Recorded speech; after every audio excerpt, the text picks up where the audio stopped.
What's going on, everybody? Welcome back. This is number 13, I believe. I hope I'm not wrong about that. Number 13. I'm glad that we're getting up there enough to where we're losing track of our numbers. But welcome to episode 13 of the Backroad Banter Podcast. If you've been here for the first 12, thank you. If this is your first one, thank you anyway. Go back and watch the other 12. Yeah, we would greatly appreciate that. That would be awesome. Yeah, and then watch like the next 5 million until we die. Yeah. If we put out 5 million, that would be quite a feet. If we put out 100, that would be a feat. So yeah, let's. Yeah, that's awesome. I think if we get to 100, I think it calls for like an in-person one and like a party. Yeah. Like a little gathering. Oh, that would be awesome. Yeah, we'll actually buy a real webcam, set it up, and get a couple of our buddies on board. Yeah. Oh, we'll make it to 100. That'll be cool. Let's do it. There we go. Talked about it in 13. Now it has to happen. Countdown's on. Yeah. Well, heck yeah. We have to make the plan. Oh, Man. shit. Well, anyway, dude, I guess we'll start with, I know some of your answer, but I guess I'll go ahead and ask you how your week went. What went down? My week, I'm thinking about it right now. It was pretty average in terms of work. Weekend was pretty average. I'm gonna be honest, I don't know why, but I'm blanking on everything because the weekend in my mind is consumed with we were able to get our first round of golfing in, like actual open golf course in a golf cart golfing, and that was just freaking. It was great temperature, a little windy, but man, yeah, that's kind of got me. So the weekend was awesome. Leading into this week now here recording. It's normal. The only thing I really want to say and update on, last week I had told you there about Eugene. He's actually, it is pretty bad, and it's still bad. He's about to have surgery later tonight, but it ended up being an infection as well as, I don't remember exactly what, but a torn muscle of some sort down there. Could have been, I don't want to misname it, but it ended up being pretty bad. But he's doing better. So me and Face kind of pretty much just been focused on him, trying to get the updates on that, and then getting ready for Layla's party there this weekend. And yeah, honestly, I really didn't do much, man. I've just been in father mode and then golf mode. That's my two mindsets. Just been golf, honestly. Yeah, dude. Hell yeah. Well, that's good. That is a good. Yeah, I did want to touch on the round of golf. That was about my whole just like you. I don't remember much last week. I'll tell you what. I remember this week so far. This is yeah. It's been a long one for me already, and it's real time Tuesday. Like we're shooting this on Tuesday. Yeah. Tuesday night. But yeah, it's my week was a blur. It was all a bunch of nothing until I got to town, and we played some golf Saturday. I would have liked to have got another 9 holes in, but I had a whole day, man. Like I drove all around central West Virginia. I didn't drive. No, I did drive. I drove my mom's car. Yeah. We went after I left the golf course. We went to my grandma's house. We were there for a couple hours, and then we circled back around and went to the Walmart. And my mom bought a grill. Nice. Just because she wanted a grill, I guess. Yeah. So she bought one, and I had to help load it in the truck. But yeah, I had a whole day out of that. We went out to eat, did all that kind of shit. Sunday we used the grill. Yeah. But I want to talk about the round of golf because I had 2 things that never happened to me. Well, one thing that never happened to me. Because I shot an even par on hole 6.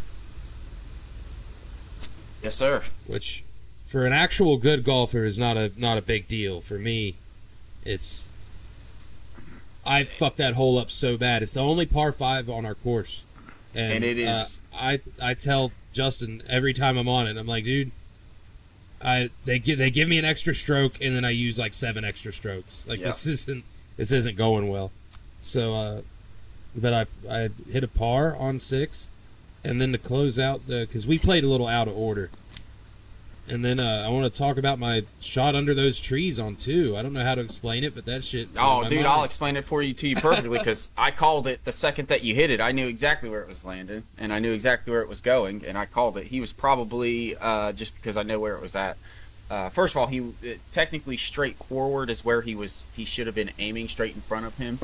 But due to the alignment of some pine trees and the hillside that was coming down, one, you could not see it. You could not you could not see close to where the green was. But he was probably, I would say, about 140 out, and I don't know what he lined himself up to, but he lined himself up, gave himself a second, and I'll tell you what, Wyatt just hit a perfect shot. And as soon as he hit it, I said, "That's on the green." And he said, "Man, that curved exactly how I thought it would, or how I wanted it to, not how I thought it would." No, yeah.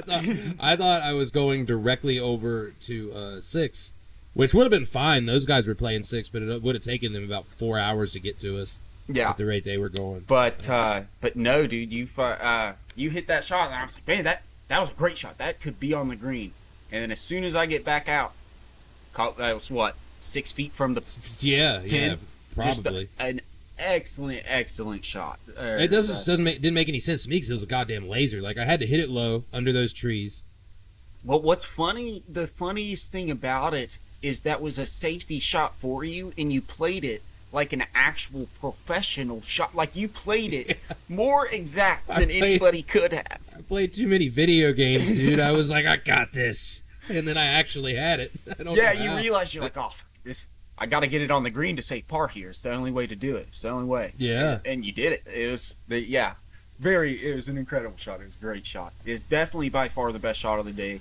I didn't come close to having a shot even that nice on my back 9 that I played. I guess back 10 that I played.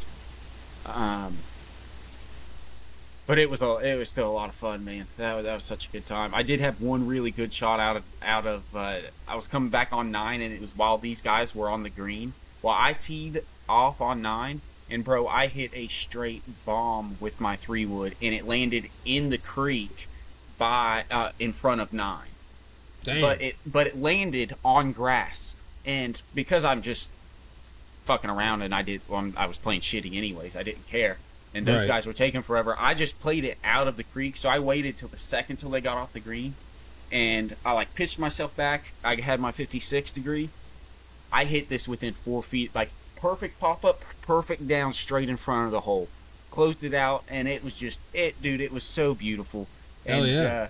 Then I caught up to those slow guys, and they one I could tell was agitated with me because I played up, but I waited till they rang the bell. I just had a really good drive, and them, they were on the putting green for at least 10 minutes, like on 9.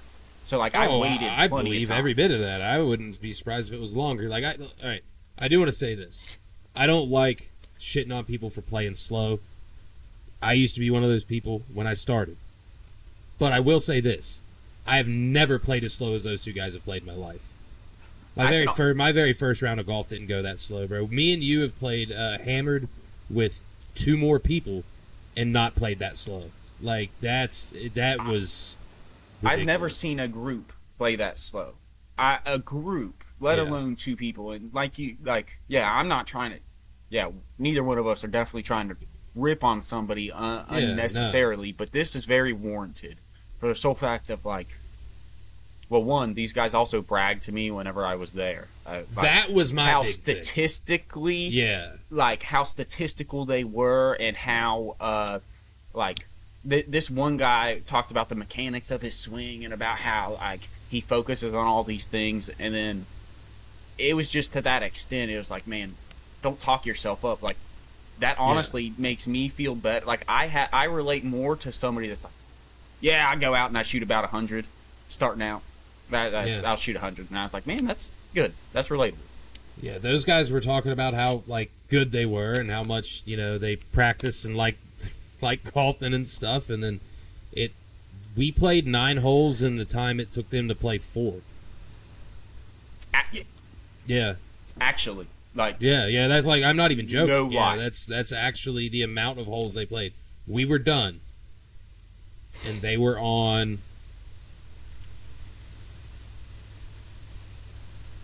Were they starting 5? Or no, they were starting 6. They were starting 6. So sorry, yeah, we got through with 9 holes in the time it took them to do 5.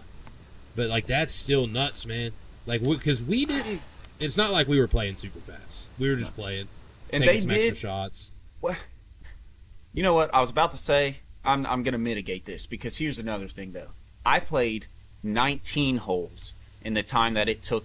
No, I played 20 holes because I played 3 and 4 again. So I played 20 holes in the time that it took them to play 11 holes. And I get that my last 10 were by myself, or 11 were by myself. But I waited with you for 10 minutes. I wasn't rushing at all anyways because it actually ended up being like the girl and probably her dad that was practicing. They ended up hopping in and playing 9. So I ended up getting behind them playing 9 too. Right. It was beyond crazy. Yeah. Just don't be those people.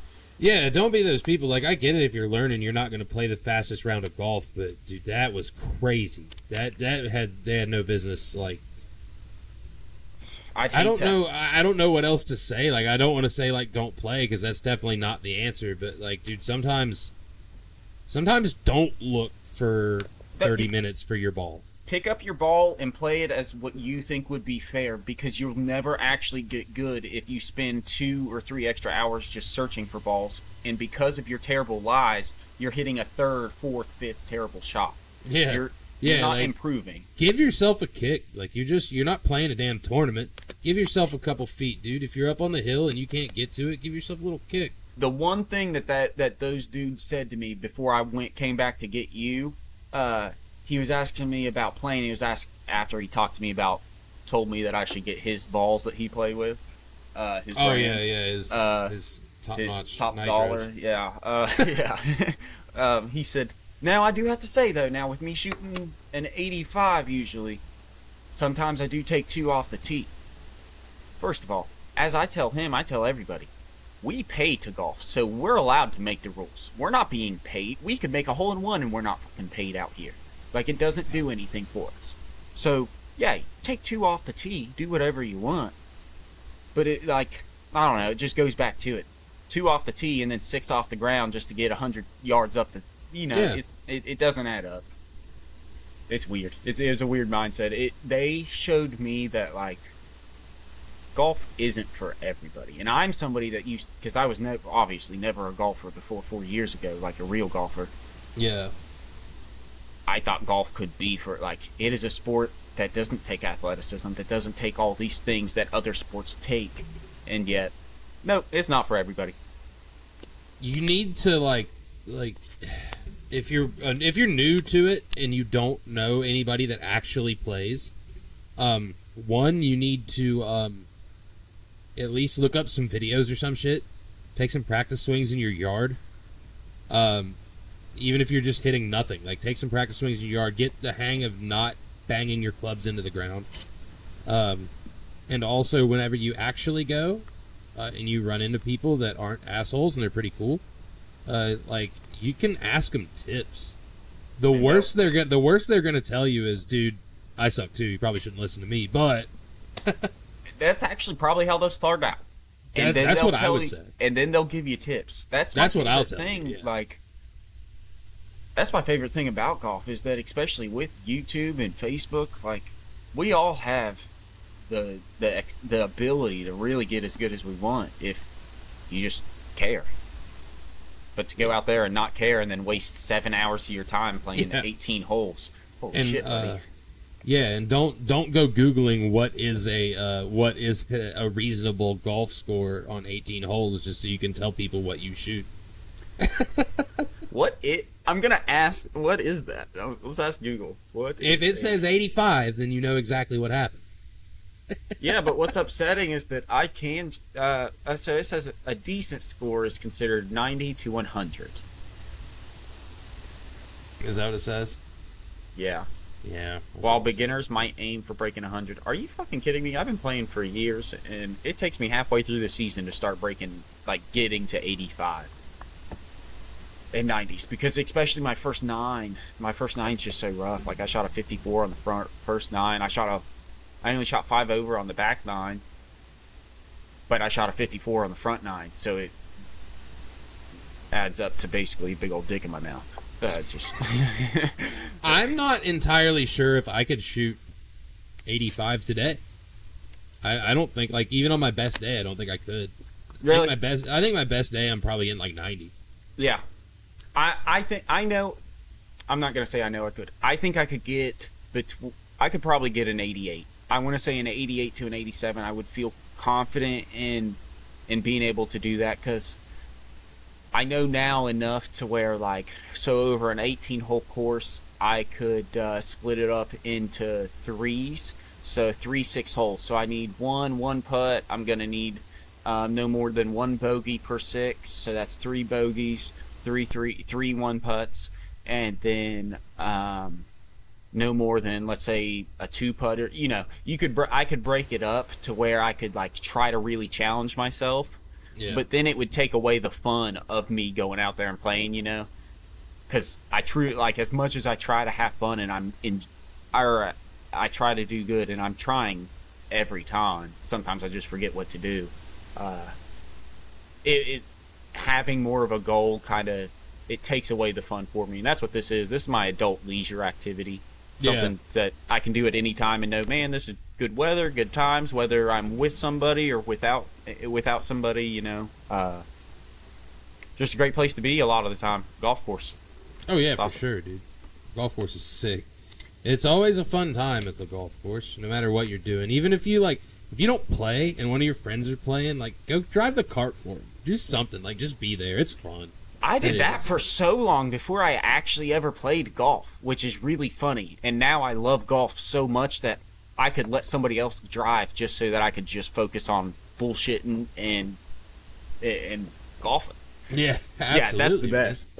Oh, man, I'm so excited. I went ahead, I looked up that course, North Bend course, just because with my membership, I'll get over there for that court fee or whatever. That's a really nice course. So when that opens up, we should definitely hit that up one weekend. Yeah, dude. I'm thinking about trying to find somewhere to go. Well, I didn't bring my clubs back with me, but I do need to find somewhere to go around here. Topgolf prices went up, man. That's bullshit. Yeah, Topgolf's also I've lost so much interest in Topgolf unless it's like a group. It's got to be, like, for me, myself, because I actually like golf now. It frustrates me that, like, I know what I'm hitting isn't accurate, or, like, it isn't beneficial for me. Like, Topgolf for me is more of a bachelor style thing, or a vacation hangout. You know, a 2-hour, 3-hour vacation spot. It's where you take people that don't play golf. Yeah, it's crazy to see, because even at the one in Bridgeville, I've been there, and there are people that, like, that will use it like a real driving range, and that is just so crazy that you would spend that money for that. Yeah, it blows my mind. I love playing little games, dude. The little the best target thing games. About it. Those are my favorite things on earth. They've got. I think because those are my favorite things, that's why I probably play best with my irons. Yeah, I love those games. They got me and Faith were just up there for Valentine's Day or whatever, and they'll, like, advertise that Captain America game. That Captain America game was... What's that? It was, you just played, and it was basically like Captain America's shield would knock certain stuff down, and it was like a pinball style thing. It was gay. It was dog water, bro. It was terrible. But they did have, like, a Sonic game, and the Sonic game kicked butt. Me and Faith loved that game. It was so cool, and it went on forever, and, like, even the people that, like, aren't scoring great, if they're on the easy, it's set up to where they're gonna score, and it's just cool to watch and to have fun with. So we really enjoyed that. I like. Oh yeah, man. But yeah, looking forward to more golf. Looking forward to honestly just getting out and trying some new courses this year, man. Yeah, I got to start finding things to do with my fucking Wednesdays and Thursdays, man. This is gonna be weird. I'm not gonna be at work the next 2 days, and this is gonna be a regular thing. Like, oh, that's super weird. Yeah, you should just start golfing. I'm going to learn what it's like to have every day of the week off, because that's what my schedule is I will work a certain days one week, and then I will work not those days the next week, and I'll work the ones that I didn't work this week. So like I work all this weekend. I work Friday through Sunday, and then I worked today and yesterday. And then next week I will only work Wednesday, Thursday. So the 2 days that I'm not working this week would be the days that I work next week. That is I get the rest of them off. That is super weird, bro. Yeah. Holy It's shit. annoying. It's long. They swapped because I told Justin before I started this thing. Out of the past, I guess it doesn't apply now because a little bit of time's passed. But when I got here, I said out of the past 36 hours, I have worked 24 of them. So I'm fucking exhausted. We're shooting a lot later than we normally shoot. It's a bit of so if we seem spacey, or if we're out of it, it's because we are. It's because it's late. It's not late, but it's late for us. We're old people. Yeah, for very different reasons, we are both very old people. Yeah. Like, I'm not normally in bed by now, but I'm not normally doing something. Like, I'm sitting on the chair, maybe finishing up a game of 2K or something, or watching a movie. It is, at this time, it is very normal for my wife and my kid to be asleep. And then for my kid to wake up, and then us have to put her back to sleep periodically. But it is pretty good that we actually had to shoot a little late today and this week, because it gave us time to get some news that we wouldn't have got if we had done this on our normal day, which we normally try to do this Mondays. Earlier on Tuesday, which is for us today, the Giants signed Russell Wilson right after signing Jameis Winston. So Jameis Winston's going to go back to being a backup. Hey, that's okay. I just need Jameis. Jameis is my favorite. He is officially my favorite player aside from T.J. Watt in the NFL. That man needs to be on an NFL roster until he literally cannot move. He should be the backup punter, because we all know punters and kickers are fucking useless. So he should be the backup punter on somebody's like AAA squad, if there is such. For the simple fact of, you need that energy. You need that man in that locker room. He is the funniest. Did you see any of the clips from him at the Super Bowl when he was interviewing people? Yeah. Man, whenever he interviewed, hey, I'm looking for a job. You know, who do you think should pick me up? And Saquon said, I heard the Giants are looking for a quarterback. And then they picked him up. I thought that was fucking hilarious. Yeah. They're looking for a quarterback, and then they got two. So that makes me feel like they're not going to draft one, but at the same time, like, I don't know, because Russell Wilson's old. Jameis Winston is Jameis Winston. I love the guy, but he's not going to... Yeah. I wouldn't. If I was them, I wouldn't draft him. They've drafted too many quarterbacks too recently. They need to solve their other issues before they try to figure out a quarterback. Because, and another thing is, I don't know, maybe it's just my mindset or like my perception based on how I feel like quarterbacks develop well professionally. You need to have like a really good senior veteran quarterback in an organization if you're going to draft a top 10 quarterback in the draft and expect them to, you can't have them bring a college mindset in and think that they can lead a national football organization with that same kind of mentality. I don't see it working. Maybe that's why they signed Russell Wilson, so they can get somebody this year and have him. But I don't know. I know. I mean, he did kind of just prove to the. I'm not shit. I'm glad the Steelers don't have him, but he didn't do bad for us. Like, he did better than what I thought, probably threefold, to be honest. See, here's my thing. I didn't necessarily want him to come back, but that's because I wanted Justin Fields to come back. And now they're both in New York. Do you know who? I had heard Jets, that. One's playing for the Giants. Oh, he went to Jets? Okay. Justin Fields did, yeah. Okay. I had heard, or I didn't hear, because I don't listen to sports stuff. I just read that stuff. I had read that, and hopefully you know more about this, that it was Joe Flacco and still Rodgers that are some top candidates to be picked up by Pittsburgh. Do you know anything about that, or if there's any merit to that at all? I didn't hear anything about Joe Flacco. That would be fucking nuts. Like not in a good way. Like no offense to Joe Flacco, he's he's got a resume, but he's proven himself. Yeah, he's not a starter anymore. Sorry, Joe. Yeah. I'm not happy about Aaron Rodgers. I'm not happy about the Aaron Rodgers rumors at all. I've seen him. Wasn't he just in Pittsburgh last week? Yeah. He was here last week. It's that's what I thought. I just don't. I don't know, man. I'm not a fan of bringing on a guy. He's already 41. Like, just. And we don't need another 1 year rental. It's not doing anything for us. We need like the next guy. I'd take a 1 year rental if it was a guaranteed Super Bowl. But yeah, but I mean, we know it's not. Saw last year, yeah, like that dude didn't lead that team to shit. They did better without him. And with him being so at 39 years old, he had a season-ending injury in the first game, 2 minutes in. Yeah. So, yeah, dude, that's like, yeah. Don't get me wrong. He's had a Hall of Fame career. He's great. He needs to go to the Vikings. That would actually be the funniest thing ever. That he needs to. Yeah. You know how pissed off Brett Favre would be? He might hire a hitman. And then imagine here in 10 years, Jordan Love does it. It's the same thing. Goes over and comes back after sucking. It's crazy how the Packers really have that down to a science. Like there've obviously been years that they weren't great, but in the past 20 some odd years, there's never been a time they didn't have a quarterback. No.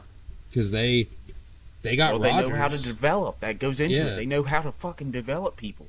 And I had heard something. I believe it was. Oddly enough, I believe it was Nick Saban that said it. I had heard something there during the college football season this year where he was talking about the difference between the pros and college athletes, and especially for the newer top recruits that come in that get drafted and whatnot. It's the style of play at college, like how he's seen it transition from the early 2000s on to now the 2020s. It goes into kind of what I was saying. I guess I can't say that. I'm pretty certain that he had said something of this sort, but it was basically that the programs used to develop players for the game or for the program. It's that specific program itself. Whereas now, they tailor programs to specific players. And whenever you get to the NFL, it just does not work that way. You can't do that. So, and it just makes a lot of sense. Like, it's 100% true. Like, everybody, if you get 2 or 3 top, 3-4-star recruits on your team, you're going to make sure that your focus shifts to them, and you'll change your offensive plays, your defensive play. You'll change whatever it takes to make sure that those guys are. Whereas instead of making sure that the entire offense or the entire defense is on the same page and is, I don't know, actually united as a team. Yeah, it's. I don't know. I just, especially with quarterbacks and there's a lot of too many quarterbacks are busts now. Like busts didn't used to be. There used to be a bust of drafts, not as many as there are, and there's just a lot that just don't amount to anything anymore, or they end up being. I guess they could be. You could be. You know what? I'll shout him out because I actually had notes. You could be Kirk Cousins, who has played 14 years and made more money than Tom Brady did in his 22. He signed? Hold on, I got it in my notes. I think that maybe. No, I got it right here. Okay, so Kirk Cousins over his 14 seasons, dude, has made $331.6 million off the NFL. Tom Brady only made. Oh, okay, so he's just shy of him. He made $332 million in 23 seasons. So 9 less years in professional sports, and he's down $400,000 to the greatest quarterback to ever live. freaking like Kirk Cousins. You could have Kurt's resume. That guy's. Kirk Cousins had no business being anybody. Because I remember this. I remember when he got drafted. And the only reason I remember when he got drafted is because he got drafted in the same draft as RG3 by the same team. I said, what? I said, if I was that guy, I'd be pissed. He's never going to get to play. Who would have thought? Who would have thought that he would go I was on dead there? wrong. Oh. I do want to make sure that's right.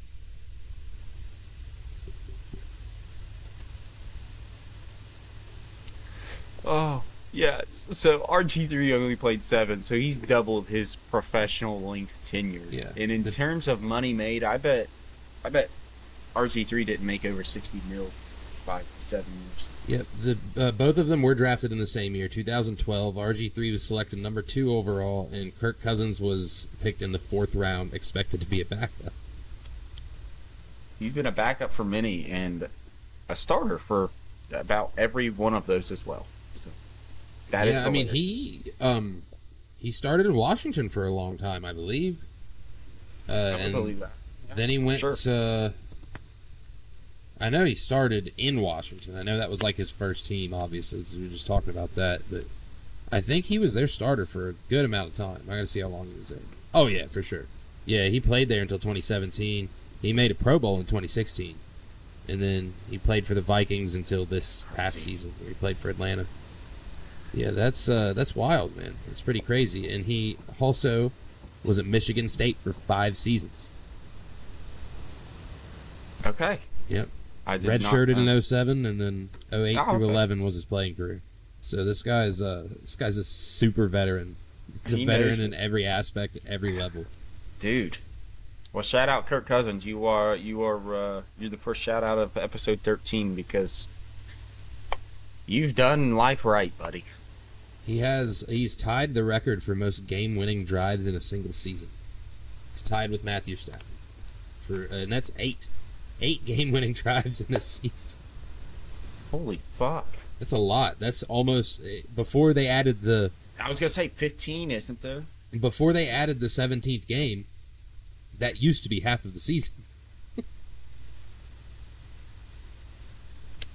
That's impressive. I never would have thrown his name on that. He was a 2-star recruit out of high school. Where's he from? Holland, Michigan. He went to Holland Christian. I'm assuming, yeah, Holland Christian High School is where he went. That makes sense. He looks like the Christian athlete. Yeah, he totally looks like he went to a Christian school. Yeah. He was born in Illinois. Yeah, I had to get the heck out of there. I got his whole shit pulled up here. He was selected exactly 100 picks after RG3. Had a crazy ass career, man. I mean, not crazy, but like compared to what he should have done, yeah, he has had a pretty crazy career. 42,000 yards, pushing 43. I mean, look what he just did for the Atlanta Falcons until they shat on him at the end of the season there last year. He balled out for him for the first half.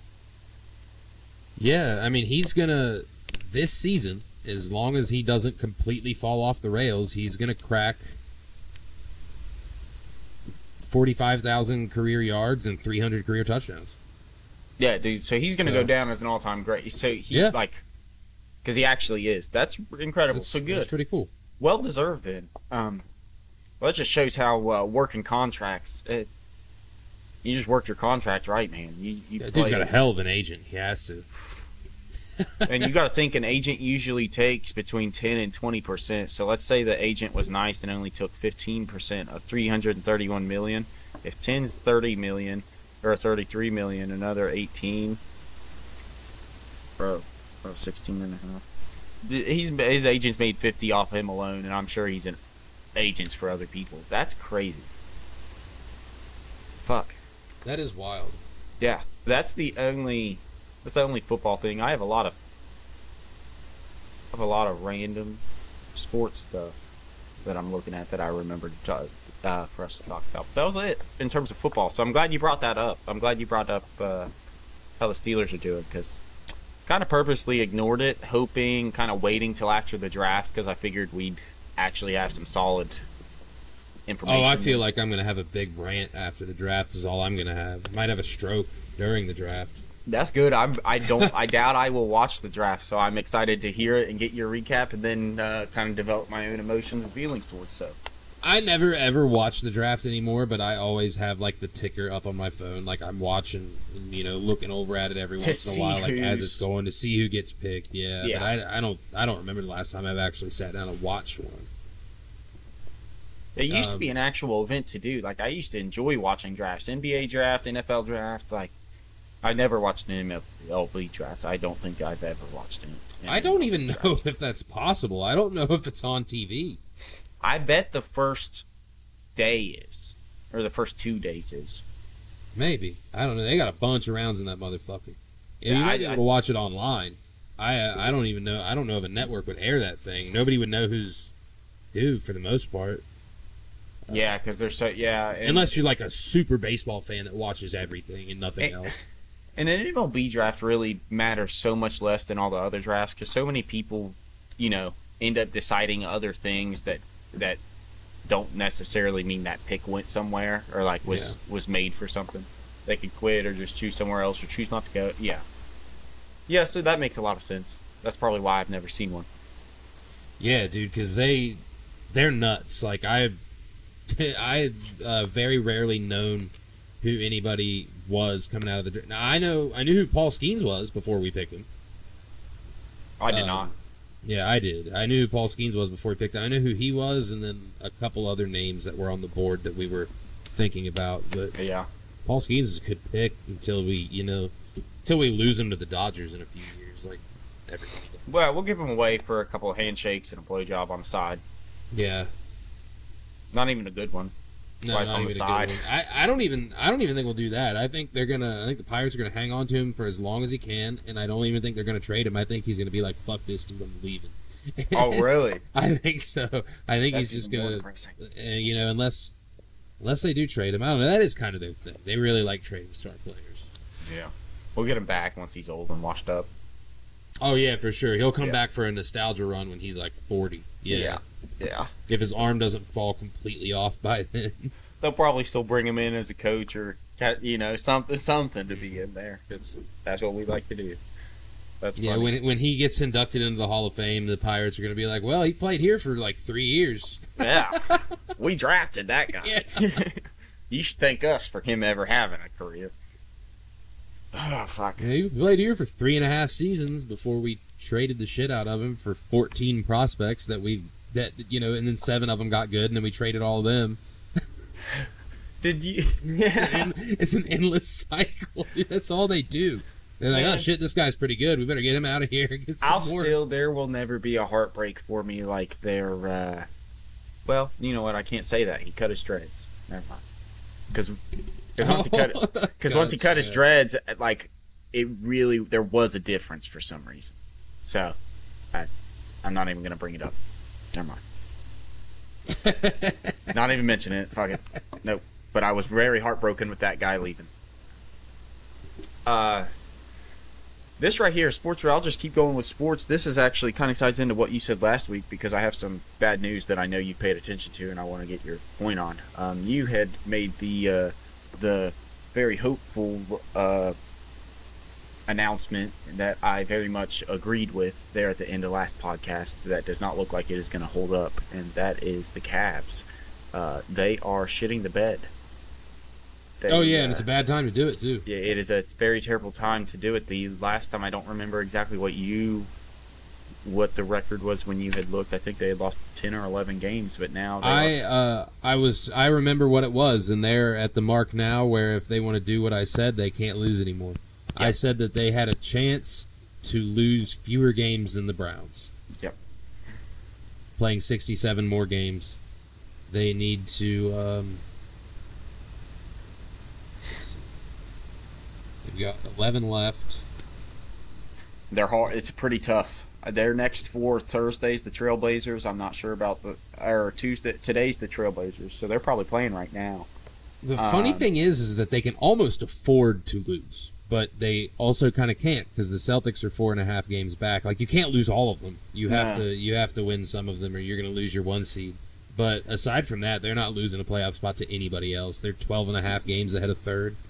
The Celtics are the only people I'd be worried about. I'd want them to beat the Celtics so that the Celtics have a more likely chance to not make it to the Eastern Conference Finals, because that'll be a series, bro. That Eastern Conference will be a series if it's the Cavs and the Celtics. But I don't know. I was kind of looking at their schedule and I was looking at what they had left, and dude, I wrote down 2 numbers here, and I could see the Cavs finishing 60-22, or if they get their shit together,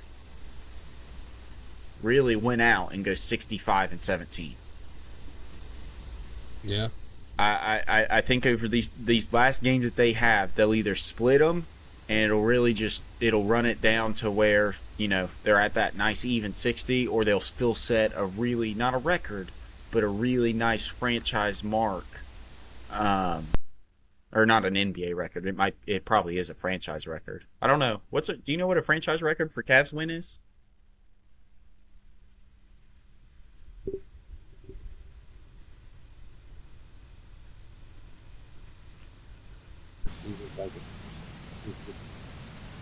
$66-16.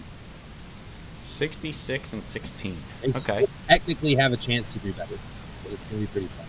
They do. I'll tell you what, I hope I'm wrong then, because I was one below that. I said that I think best case they'll go 65-17. So, yeah, you know what? I'd like to see them at least tie it. Hopefully they won't fall apart in like the very beginning of the playoffs. That would suck.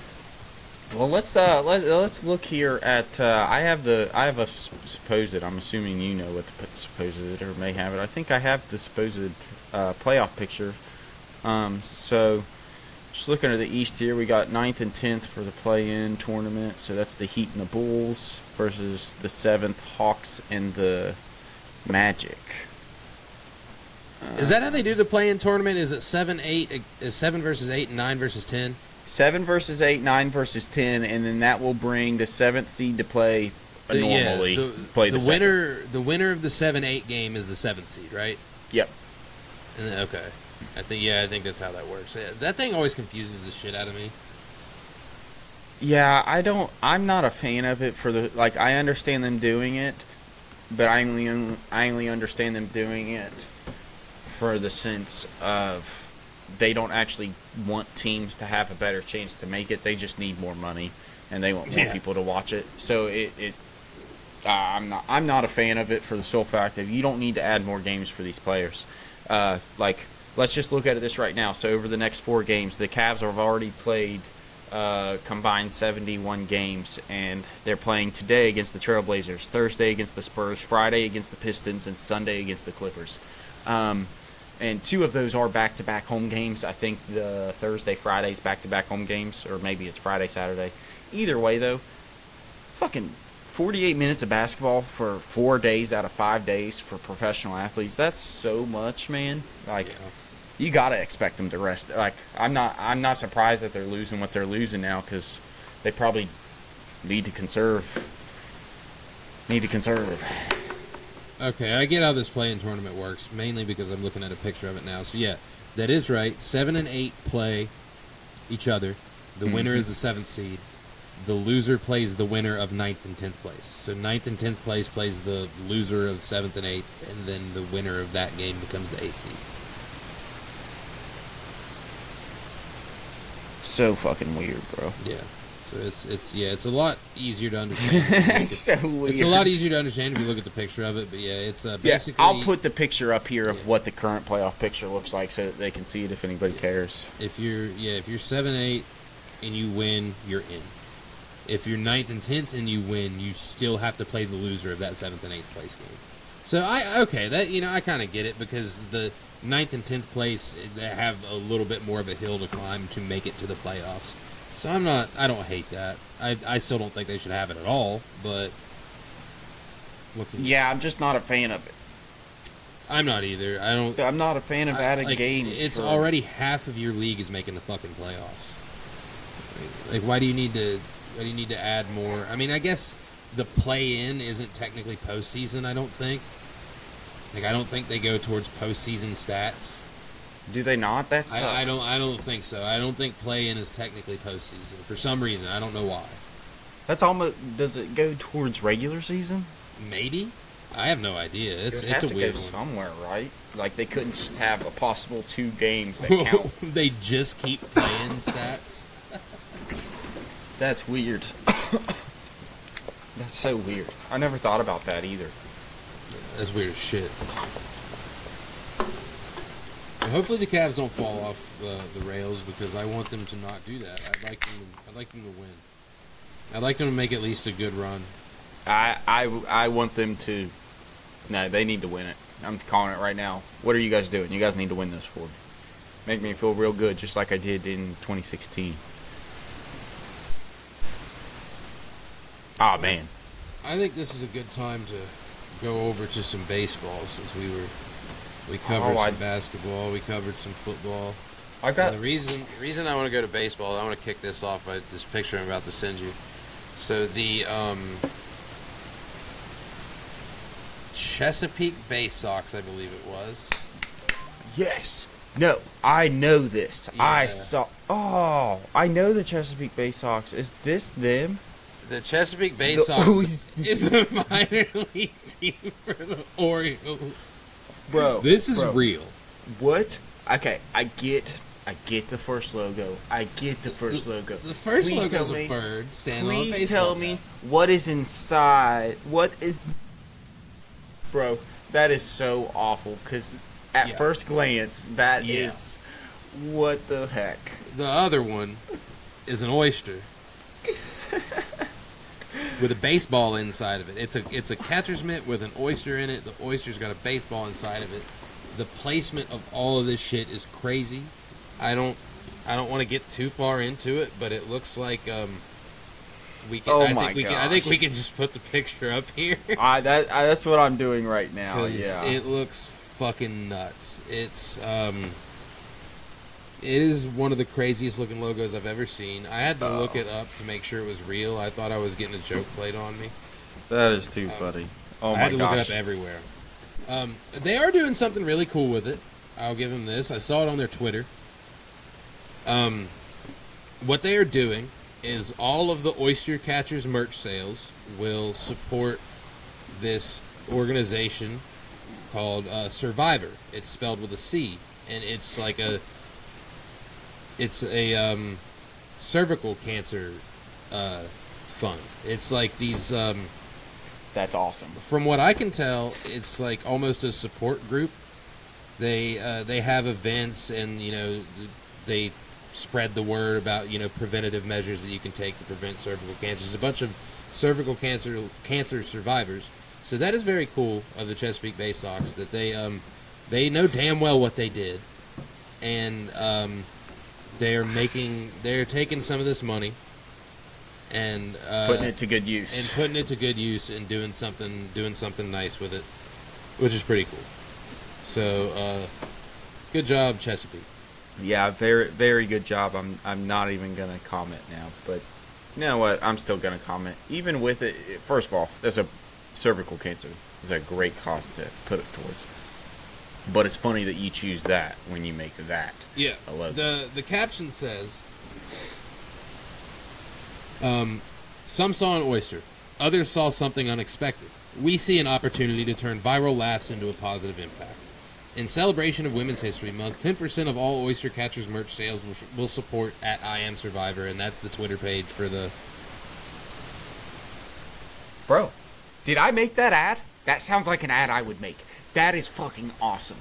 Yeah, so they know damn well. They're like, we see what you all are saying, and here's what we'll do. Dude, as somebody that works within the marketing and design world, that gives me so much hope for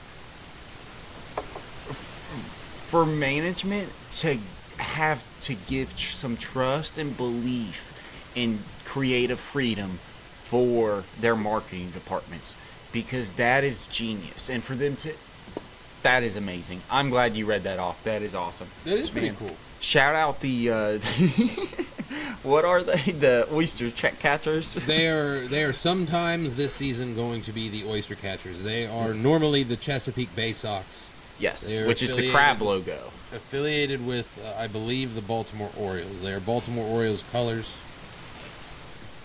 Well, I remember us talking about the Bay Sox, about the Bay Sox, because the logo was so cool and how the bat was kind of hidden into that flag. But that's really cool. That makes me, man. I should work for a minor league team. That's gonna be my. You actually should. I think it's your destiny. I'm like, no bullshit. That will be in my, like, that. Yeah, that's definitely something that'll be on my radar. At the very least. I think it should just be on your bucket list. I think not only it should be something you're open to. I think it should be something you pursue. I want to do. And that's the type. Like, I'm sorry, but my stickers look like stupid shit like that. Like, I could do some things like that. That's fun. I love that. Shout them out. Man, I don't have anything. I have two baseball. I have three baseball stuff. I have a baseball thing because I read something on the way from home from Layla's doctor's appointment, and I found it super interesting. But the first one, did you see the Pirates pitcher that threw 105 miles an hour? Who? It wasn't Paul Skeens? Nope. Aroldis Chapman? Oh, Aroldis Chapman? Yeah. Yes. He plays for the Red Sox now, I think. Oh, does he? Mm-hmm. 104.7 miles an hour. Yeah, that guy's got a fucking rocket. He always has. He's been around for a while. He has a cannon on him. That shows how, like, I'm just not in touch with baseball. But I watched the video like 40 times because it was the reaction of the batter as well. But that's crazy, man. Holy shit. The only other thing, really, is the Seattle Mariners patch that they're wearing for this season. I will throw a picture up here so everybody can see. Why don't they just wear an actual fucking Nintendo Switch on their side? Like, that would be cool. That patch, like Mariners colored Joy-Cons or something. Yeah. That patch is just a giant square that just takes up their entire thing. I don't understand it. They should just do a Switch. If they're gonna do that big ass logo, they should do a Switch, Mariners colored Joy-Cons, and if you got to get branding in there, then you can put the Switch or the Nintendo logo up on the Switch screen. Yeah. There's a million ways to do it and make it look good, but instead they just put a big old Roblox block on there that just says... Yeah, it's huge. Nintendo. It's absolutely god-awful. It's a bad design, and first of all, nobody, like, that's not going to fold. So, at all times, they're going to have just a square stuck on this. Like, it's not going to be nice fabric that's soft in any way. It's I think being a left-handed pitcher is going to be a pain in the ass. Ooh. I didn't think about that. I didn't think about that. I bet it does play a part into it. I bet they'll switch it. I bet they'll rotate. I bet they'd rotate it for a pitcher if they needed to. I'm fine with all the jersey sponsorships and stuff, but that one is huge. Like, it's too big. Yeah, I get using sponsorships. I understand needing that money, but eventually we're going to end up getting to the early 2000s comical era of sports movies to where everything's actually accurate because it's literally you're just wearing a fucking McDonald's logo and like you can't find anything. You don't know who you're playing for. You're just advertising at this point. Like it's frustrating. That's like the old. You remember basketball? You remember that's actually what came into my mind. Yeah, with fucking Matt and Trey. Yeah, Matt and Trey. Real life sports are becoming that, especially like I'll never forget every time I hear them add a new tournament or add something to the NBA playoffs. I always think of the scene where that guy kept talking about the basketball playoff expansion from where they like the company went, worldwide or whatever, and it was like gaining popularity, and their playoffs lasted like fucking 6 months. Oh my gosh, bro. I actually just watched that movie a few months ago, and what was crazy to me was the rules fucking changed every day, every game. Like, there was different things going on every game in terms of behind the batter's box, and then it got crazier in terms of the distractions that were going on or what you could do. Oh my gosh, man, that movie is fucking. That's a great movie. That one guy they just called Little Bitch. Yeah, he's the guy that they gave the quarter to at the house. They said, what did they say to him? They said, what did he say? They called him that again, and he was like, "Yeah." He said, "You know what? You could." I swear, if you guys do that 7 or 8 more times, I'm out of here. That's how I feel at work. Yeah. That's how I feel when something bad That's how happens at work. yeah. I'm like, I swear to God, if this happens to me about 10 or 15 more times, I'm gonna consider leaving. That's how real adults feel with just adult things. I really want to, but I know I am not feasibly responsible enough to leave right now, so I can't. Yeah. It makes no sense. Oh my God. Oh, yeah, that's just great. You know, I'm not even going to mention the other one because it's not even worth mentioning, but some softball player from Tennessee threw 78 miles an hour, so shout out that girl. Yeah. They said that would be like the equivalent of like 109 fastball with a baseball, right? Yeah, but here's the thing. Because I am who I am, it is not, and it makes no sense. So I'll just get into it. A softball diamond, or a softball plate to plate, 43 feet. Baseball is what, 60? 60? Plate to plate? The Pitcher mound to home plate. 60 feet, 6 inches. 60 feet, 6 inches to 43 feet. Well, we're just going to round down and say 2/3 to 2/3. Now, I understand what they're meaning. Because of the size and weight of the baseball, theoretically, distance coverage with that weight would equal it. But here's the thing. I drive a car. I drive a Mazda Miata. 500 feet at 40 miles an hour. Well, that does not equate to me driving an Escalade to 60 miles an hour over 750 feet. Like, it doesn't... So, like, I understand what they are saying, but what they are saying, they are giving credit and they are making a statistic that theoretically doesn't... Like, it doesn't exist. Like, they made a theoretical statistic to compare to her, because it doesn't actually, like, it doesn't work. Because if you give that girl a fucking baseball, she's not throwing it. Yeah, they did like Little League World Series math is what they did. Yes, Yeah. and so like, I'm not taking her away because she still threw the fastest anybody's ever thrown a softball. Yeah, that's incredible. Still and especially nuts. Yeah, for something a grapefruit size, that's awesome. But you didn't throw a baseball 109 miles an hour, and you can't throw a baseball back like she can. So. Because if she could, she would throw it that, and then they'd say, this girl that threw a softball this fast threw a baseball this fast. You know, so like, I hate all credit to her, but people need to give a little bit of clarification because that doesn't actually work. It doesn't equal the same thing. Right. It's just there's got to be. What I thought whenever I saw it, I was like, how do they even add that up? It's an entirely different mechanic. Like, I understand the speed, like the speed comparison. I get that. They probably did the Little League World Series math. Like, because have you ever seen the Little League World Series? I've watched it, but I don't know what you're talking about in terms of math. I don't know what the actual math is, but these kids will play in Little League baseball, will throw, and it'll radar them just like it does a pro game, and it has it'll have their actual speed, and it'll have their major league adjusted speed.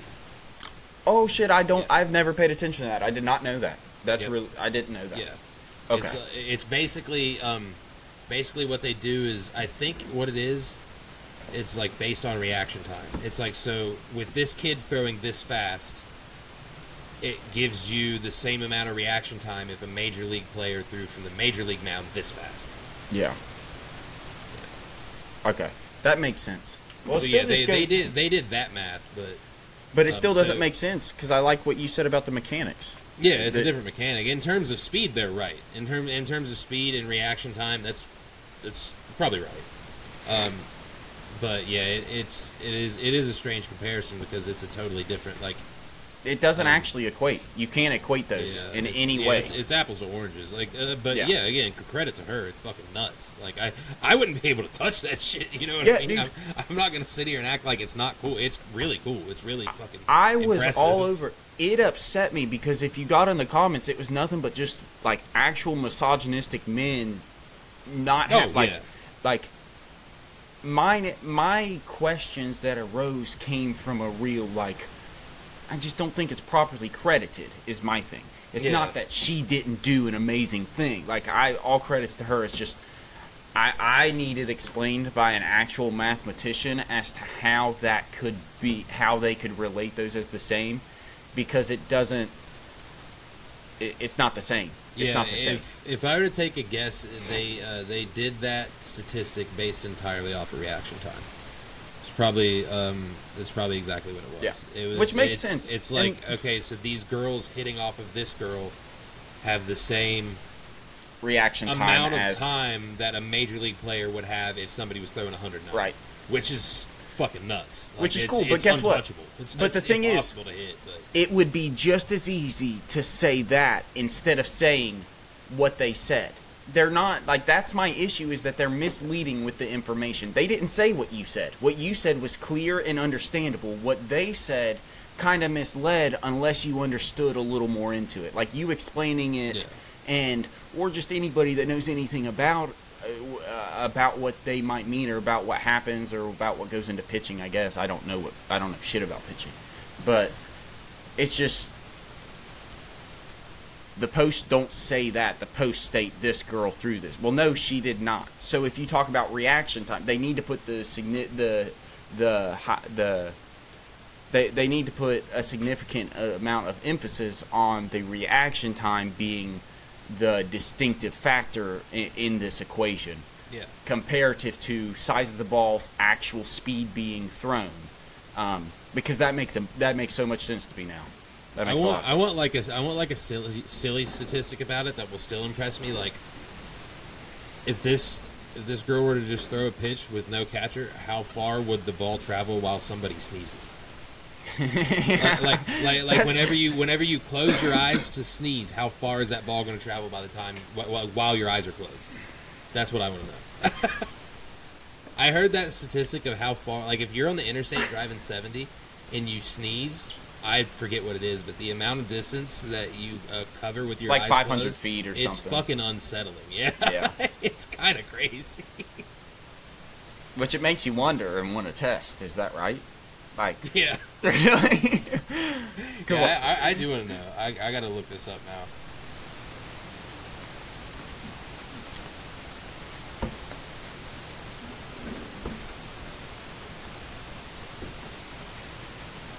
I don't know how I didn't have a single typo in there. That's pretty cool.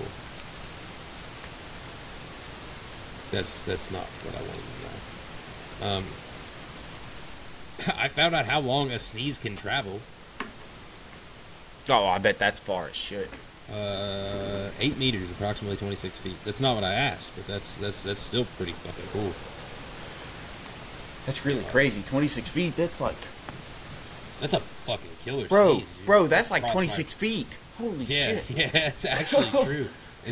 Man. Oh my gosh, that's like 1 foot 26 times. Yeah. Oh gosh. It's almost 27 feet. That's really almost 27, really but just over 25, man. Oh my gosh. Yeah, I'm not gonna find this stat. Maybe I will look it up when I'm bored tomorrow, and we'll bring it back. We'll circle it back. We'll circle back to it sometime. That's funny. This, you know what? I'll go into something random here.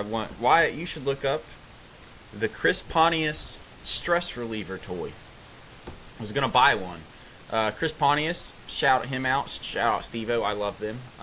Real quick, while Wyatt's looking that up, guys, tomorrow's my little girl's birthday, and I was gonna buy one before I found out what that was, Wyatt, and so I got this custom Layla bug hat on. Okay, so I was going to buy some signs, a signed sign from Chris Pontius. Is it the Pontiusaurus? Yes, it is. Yeah. The Pontiusaurus stress reliever. I wanted one of these because I was like, oh fuck yeah, I want like there's not very many things on this guy's site. This is one of the few things, and this is the only toy on his site. And I'll tell you what, I laughed so hard, and I still thought it's only $30. It's only $30. And it's got a tail. Is that not the rest of his merch sucks? But bro, the Pontiasaurus, look at its hands. Oh, it's sold out, bro. Yeah, it's been sold out for a week now. Its hands are like this. Its hands are like this. Just resting on his stomach. Yeah, on his stomach. That's right. Dude, yeah, I just, if I can, I'm waiting for stuff to redo. I want to get us each a signed poster by them just for our podcast studios, because I think that would be cool. Old Wild Boys. Oh, Jesus. Had an earthquake. Yeah, that's funny. Over the desk. But this is not having to do with that. I just want to shout out my little girl, my daughter Layla. Her birthday is tomorrow. She'll be 1 in about 7 hours from now. Almost exactly 7 hours from now. So by the time this comes out, she will be 1 year and 2 days old. Yes, it is crazy, man. But with that, this week's podcast hat, Mind the Hair, is a special one. How the hell did you take that off without removing your headphones? I don't know. I'm going to put it on without them. But it's got Layla Bug there on the side, so I'm super excited for that. That's pretty cool. I didn't realize that was a custom hat. I'm super excited to celebrate there. Next week, I will have the exact, not the same thing, because I never wear the same hat twice. But I have another hat that I had made for her birthday specifically, so I'll debut that there next week. I'm excited for that one. You'll have to run over to Mom's, or I'll have Mom take it to you. But her present is still over there, unless Mom already brought it. Well, I want to go and see your mom. I plan to do it anyway since she's been really sick.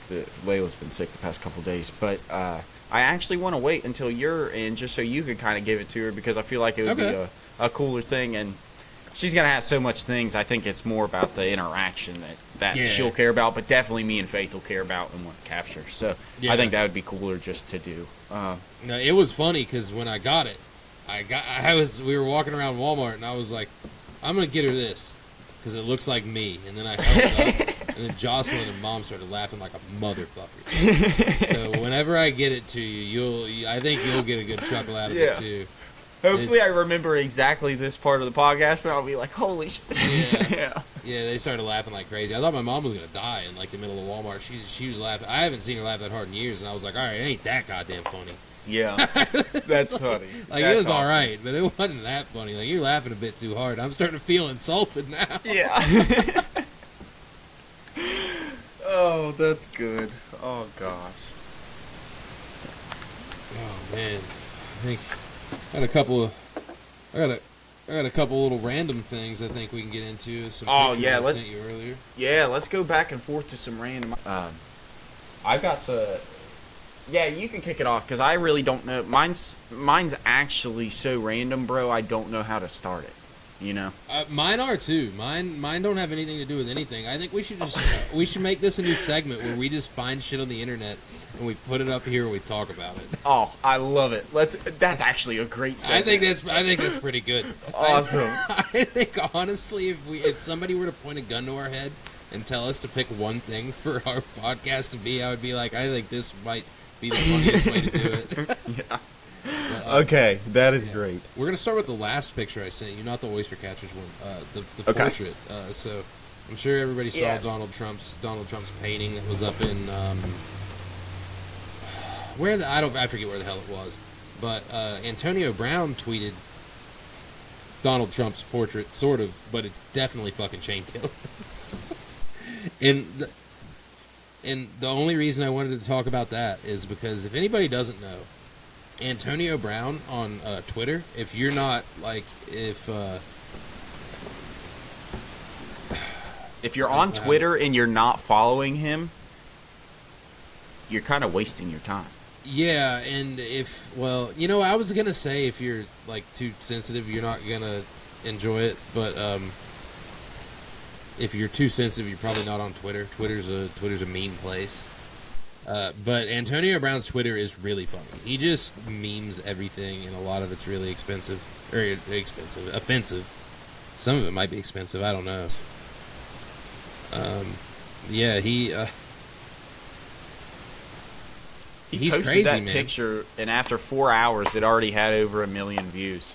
Yeah, his Twitter is legit popping, bro. It's funny as shit. Yeah, there's all kinds of stuff on here. Oh, I want to make. Oh, I just accidentally. Andrew Santino won Ginger of the Day. That was the first tweet after the. I didn't know that he Donald was. Trump First of portrait. all, that's hilarious. I know there's not a Ginger of the Year, so he just had to make one for the day. But that's hilarious. I like Andrew Santino. Do you like Andrew? Yeah, he's pretty funny, man. I like I like him and Bobby's podcast. That's actually my favorite. I don't really care for him as an actor, and his comedy is not all that funny to me for some reason. But him on his podcast, he just knows how to fucking crack jokes with Bob. Yeah, he fucks with him hard, Dude, he goes they all fuck with him hard. I feel like he's one of those people that you can fuck with, but you got to know sometimes he's probably like, all right, like come on. I've kind of gotten that, and the more that I've learned about him, I'm like, dude, he's a veteran in this industry. Like, I mean, he talks about being on Mad TV, but if you look up the shows that he was on and how long he was on Mad TV, like, he literally was a staple of Mad TV from the beginning. And for it to kind of transpire, I don't know, I just didn't know he was as big as he was. And if it wasn't for his podcast, I wouldn't still know what it was, because he doesn't have any comedy specials from what I know. And so actually, I really don't know how I don't know if I would know him. I don't know if I would. I probably wouldn't. I know I would know of, like, Bobby Lee. Yeah. But I don't think I would know the dude. No, that guy's hilarious, man. He's funny as shit. He's such a character. He's a Theo Vaughn. He's the type of person that you will literally never, like, never replicate. Yeah, I love those guys. Those guys are all really fucking funny. One guy that I don't like as much as I used to, Joe Rogan. You know? And it's funny because Joe Rogan's one of the main reasons that this, like, not ours in particular, but podcasting in general is a thing. Like, you know what I mean? Like, it kind of gained a lot of traction because of him. He wasn't the first one, but it gained a lot of traction because of him. But, yeah like, here, past year or so, I'm just not, like, I feel like I'm less on board with him by the day, almost. Oh, really? Yeah. Yeah, I listen to his podcast, the Telepathy Tapes, and Random Finance podcasts are the only podcasts that I actually listen to and save and download and stuff. But I actually agree with what you're saying, because if you look at what I'm downloading, what I'm watching, it's the specific guests that are usually, and especially at this point, very educational in some extent, whether it be technology-based, government-based, kind of historical-based, because me and Faith really like anything Egypt or ancient civilization-related. But it goes to the type of content that he's having, or that he has that day. Because if I go back and I look at the ones that I've watched, that, like, we used to watch regularly, I used to watch Fight Companions, I used to watch Protect Our Parks, I used to watch the ones with Brian Simpson, I used to watch all the ones that I thought would just be funny, because I was like, man, I want your point of views. I don't want their point of views anymore.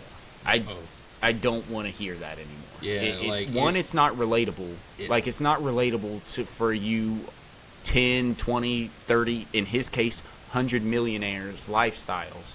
For me, the biggest person I can attribute to, because I still have to give credit to Joe, is actually the Tom and Bert's podcast, man. Oh, yeah. Two Bears, One Cave or whatever. That's good. It's really funny.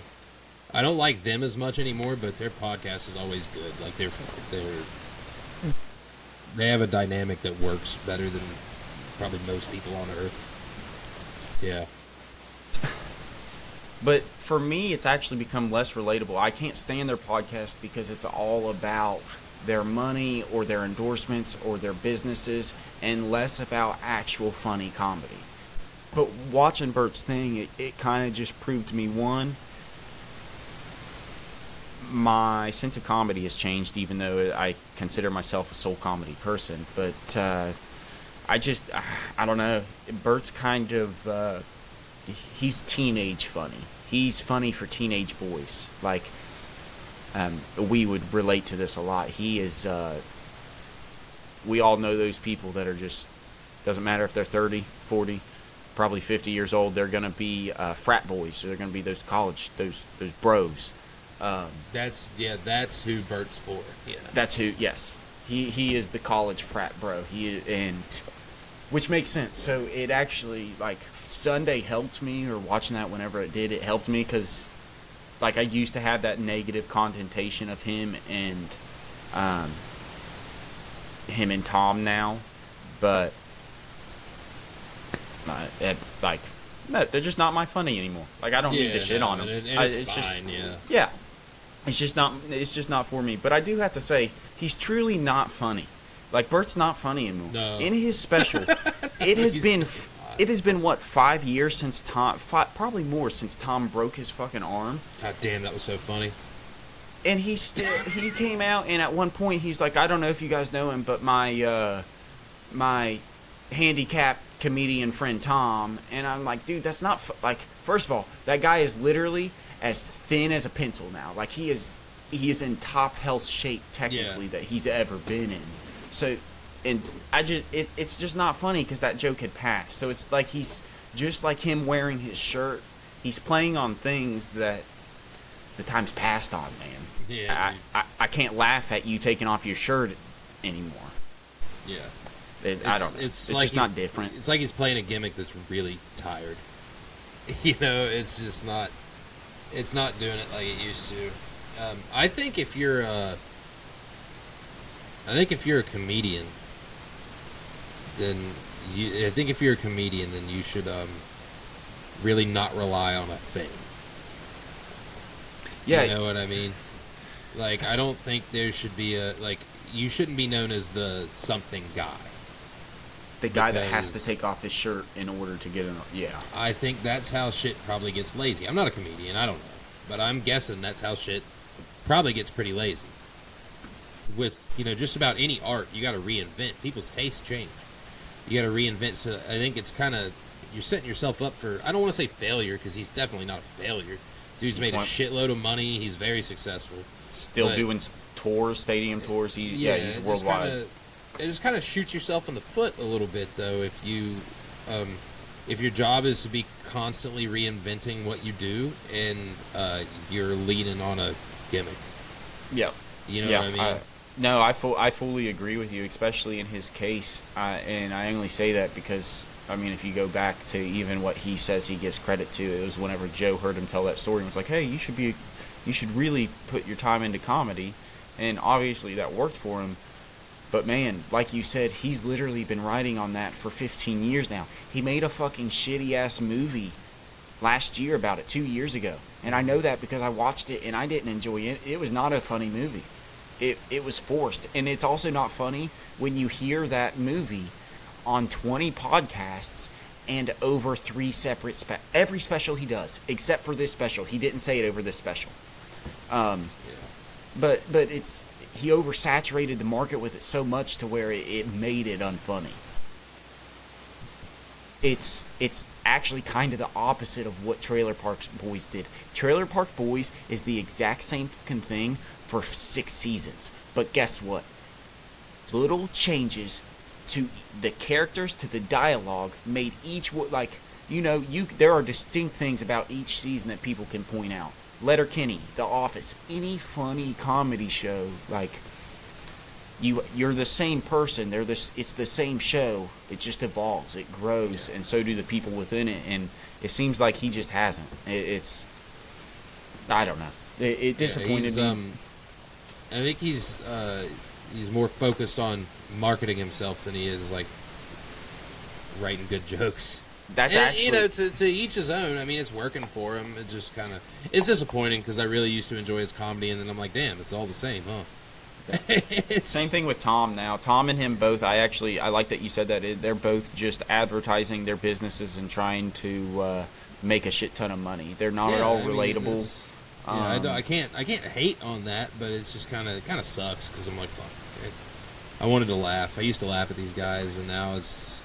Well, it just goes back to kind of this exact conversation. I think they kind of need to hear things like this said to them so that they'd be like, oh, okay, yeah, I'm really not relating to the people that are buying the tickets to my shows or that are listening to my podcast. Like, the people that I do similar things with, sorry, they're not working every day, so they don't have an hour drive home or an hour at home to just listen to a podcast about somebody that, it's just not, it's not the same. The dynamic's completely different.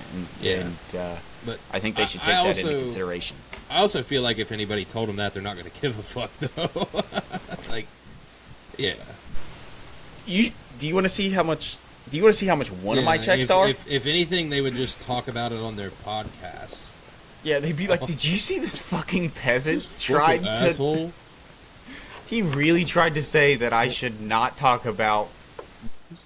Yeah, see this fucking idiot telling us how to do comedy? Like, man, no, but I'm not telling you how to. Yeah, dude, do your shit however you want. Just it's not funny anymore. It's not funny. Yeah, not funny. You can do your shit however you want. You're still gonna make your money. It's fine. You're just not funny anymore. It's cool.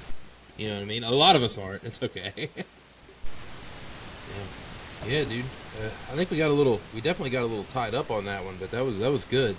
The next one I want to talk about, this little screenshot I sent you. It's from a video. I don't have the whole video. I guess I do. I have it saved. But it says woman who lost dad on 9/11 targeted by insensitive ads, and it's a T-shirt, and it's Garfield, and he's in the shape of an airplane, flying towards 2 pans of lasagna, standing upright, and he says, it says 9/11. Yeah, I'll take 911 orders of lasagna. And this lady, like this video, now I feel bad for the lady who lost her dad on 9/11. That's terrible. It's been a while, but it still sucks.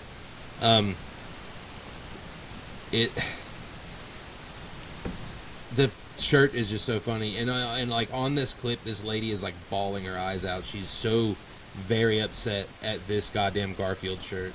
Like, I understand why this is a sensitive topic for her, but that's crazy. But yeah, she felt like she was targeted with these 9/11 ads because she lost her dad on 9/11.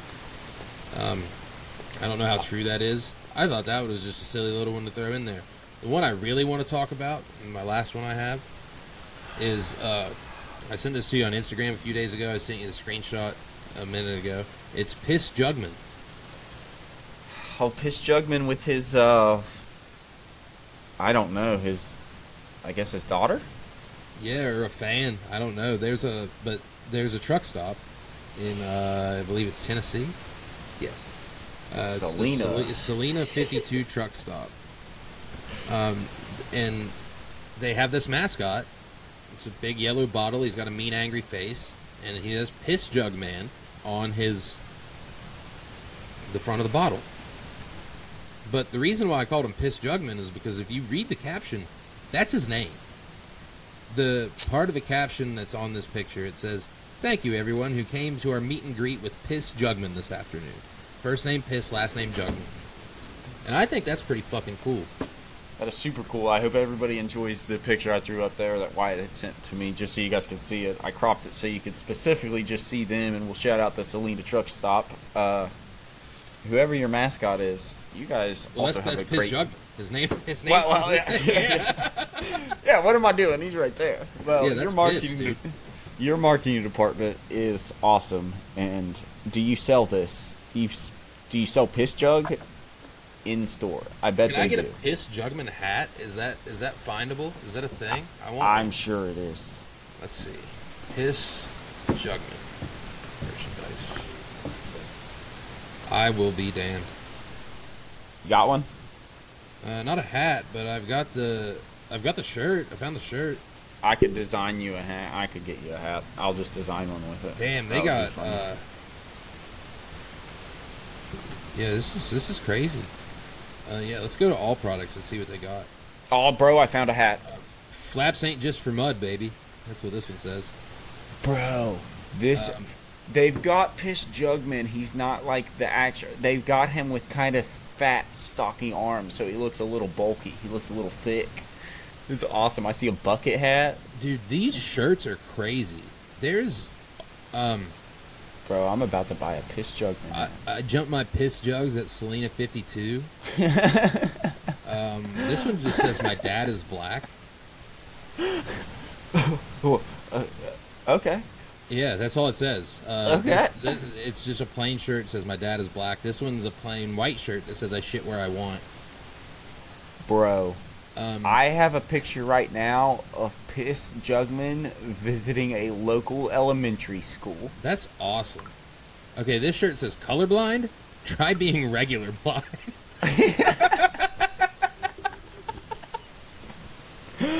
That is a great shirt. I hate Reba McEntire. Oh, you're a Nazi. That's what this says. This is a good one. It says dyslexic and fetty to ruck.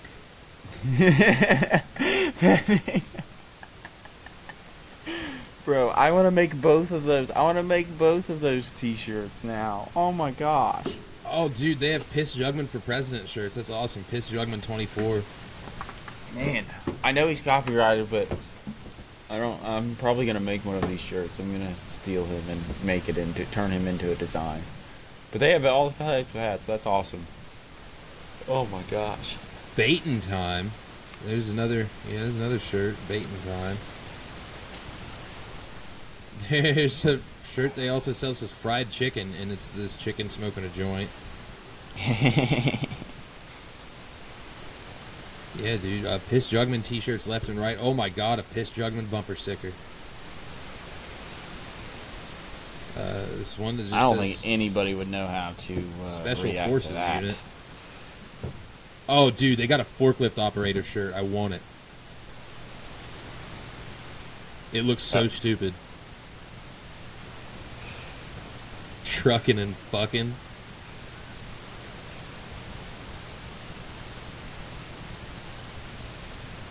Yeah, this merch is crazy.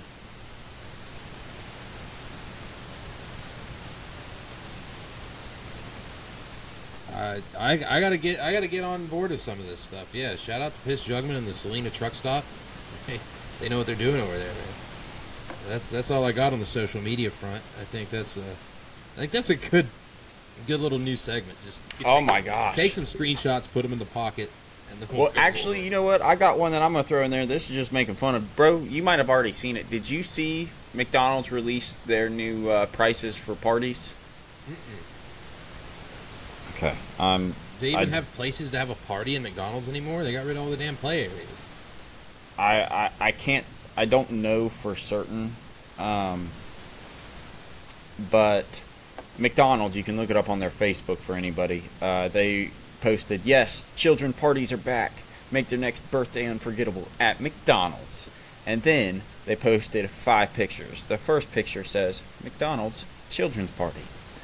Second picture says, for only $990, you can give your children the best party of their life. No. 900. Well, no, we'll take it step by step. $990 for their party. Now listen to this. That I was mad at that too.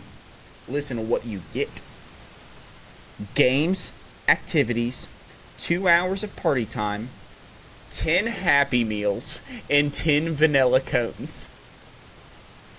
You get 10 Happy Meals and 10 vanilla cones and 2 hours of playtime for $1,000, bro.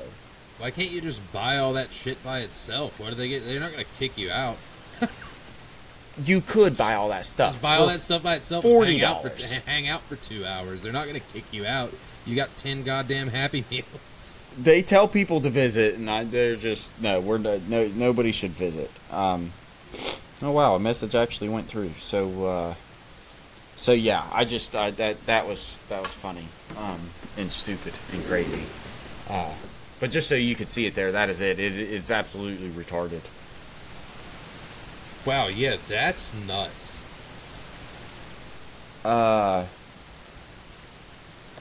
Another thing that I found fascinating, I just wanted to get your thing on. I saw a statistic, a map that talked about Waffle Houses per state.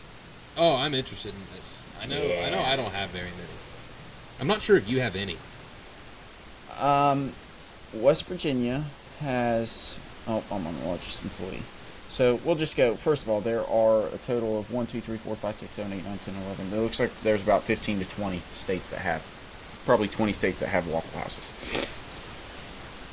West Virginia has 5. Really?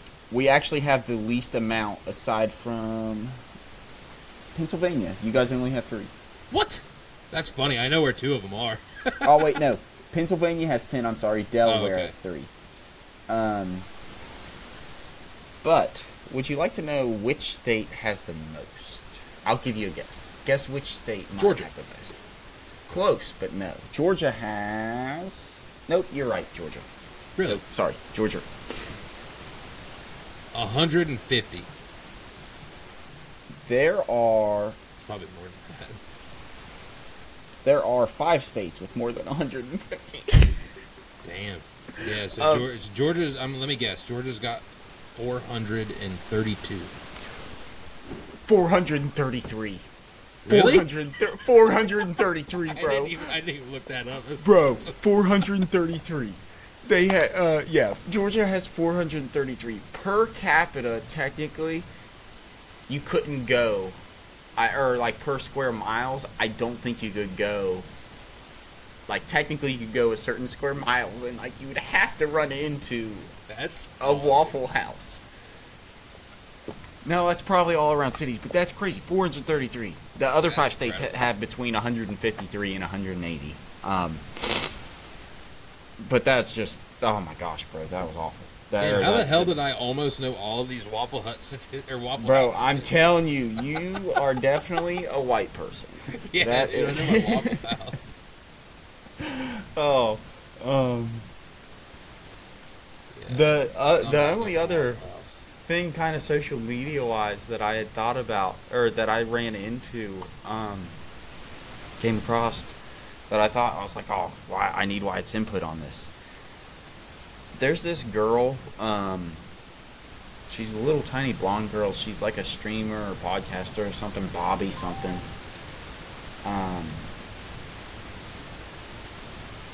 She did a podcast last week with Kevin Gates or something.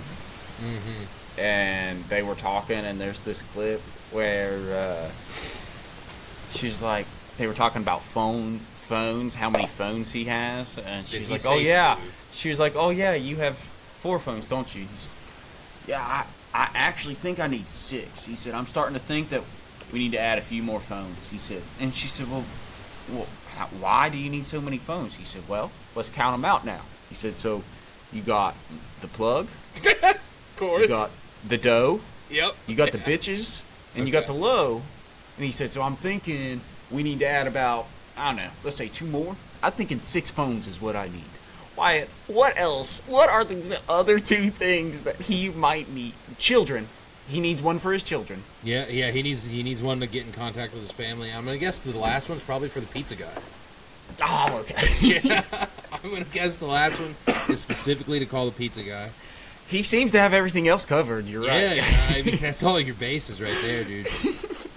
I just felt, dude, whenever he said that, he said, yeah, I think I need 2 more. And he didn't even explain why. Like he didn't list. What they No, would be he's just like, I think I need 2 more. And I was like, I need to know what these might be. I guess if he would have revealed his secrets, then he probably would have had to get even more phones. He's gonna have a lot of phones to keep track of. It seems like every 4 years he's adding 2. I Yeah. remember 2 phones. I skipped over 4 completely. Yeah, I don't never know. figured out about 4 phones. What if he didn't have 4 phones? He had 2 phones too. 2 phones. 2 phone squares. Yeah. It's like 2 Ks, but off the hook a little bit. Dude, that is so funny. Oh my gosh. That is awesome. I miss rappers coming out with sequels to their own music. Oh That shit's so funny. That's why I'm excited about fucking Wiz Khalifa's album and Lil Wayne's album this year. Both of those are supposed to be... I didn't know Lil Wayne is coming out with an album. Is it another Carter? Yeah. Is it really? I thought so. Yeah, I'm pretty sure. What's he at? He's at Carter, what, 6 now? 5? I think he's coming out with 6, if he hasn't. And if he has already, then I'm probably wrong. Yeah, no, he's coming out with Carter 6. Nice, yeah. So, see, dude, I'm telling you, I'm not into music. Scheduled for release on 6/6/2025. Carter 6. That is, fuck yeah. So, I'm excited for, it's like, stuff like that are the only ones that I find out about, or I get hyped about. There's never been a Carter that I hated. Like, all of them are different, and some of them are obviously better than others, but I've never heard one and be like, this album sucks. Yeah. Yeah, and it's I used to, for a really long time, I thought that way about Eminem. Yeah. There was a good extended period of time where I was like, man, I understand Eminem being Eminem, but I don't know, he's kind of shit the bed over the last 12 years. Yeah, he had a couple of stinkers sprinkled in there. I thought his newest one was all right. I mean, at least had some songs that were good. I don't want to say it was. I don't think the whole album was good. I may not have heard it, to be honest. I have 2 of his albums on CDs in my car. They're actually the only CDs I have in my car, and one of them is one of the worst ones that I'd ever like. Do you remember what it was? I don't, but it might have been with Kamikaze on it, or it had the. Oh, I think that one was just called Kamikaze, I believe. Okay, it might be that. I don't know. There was just a few. There was enough songs on like the 9 or 10 playlist that it didn't resonate with me. It's just a little off. Oh shit! You know what? I got one more thing to sprinkle into the internet thing, dude. I showed you the video of the guy, the fitness, fucking, the TikTok dude that put his face in a bowl of water. Put his face in a bowl of the sparkling fucking water. Yeah. Wait, was that the early guy? Was that the first guy I showed you? Was the one that woke up at 4 a.m. and then jacked shit for about 6 hours. I found out today that he apparently used to be an NFL player. You know what? He has the body for it. Like, I don't think he ever made it anywhere, but he... I mean, he made it somewhere. I don't want to say he never made it anywhere. He never, played. Yeah. Well, but yeah, he made it. Dude, this clip has or this article has his video broken down, which is very funny. Yeah, no, he went to Alcorn State. That was where he played college.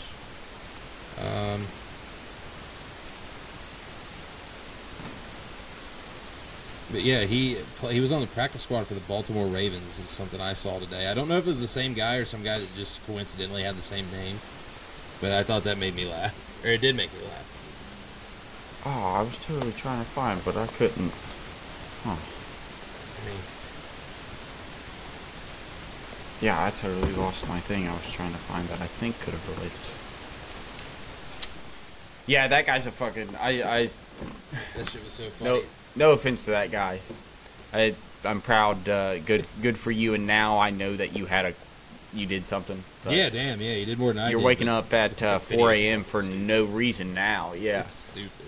I almost hope that was a joke and that he did it knowing he would get hate. No. I mean, it doesn't seem that way. If it is, he was leaning way into the character because I've seen another video of him complaining about people copying him. And like, bro, nobody is copying you. People are making fun of you. Yeah. Like, there's a lot of people that wake up at 4 and 5 a.m. anyways. I wake up at 5, and guess what? I do about the same. Actually, I do more than what he does technically, and I wake up an hour later. You lazy butt. What are you doing? What's that guy doing? That video, if anybody hasn't seen that video, find it. I think his name's Ashton Hall. But he woke up before 4 a.m. and essentially did nothing until he got on the treadmill at 7-ish, something like that. But it was, and when I say he did nothing, like, I don't mean that he just sat around and did nothing. I mean that he did things that had nothing to do with anything. Like, the only productive thing he did from about 3:50 until about 7 o'clock was brush his teeth.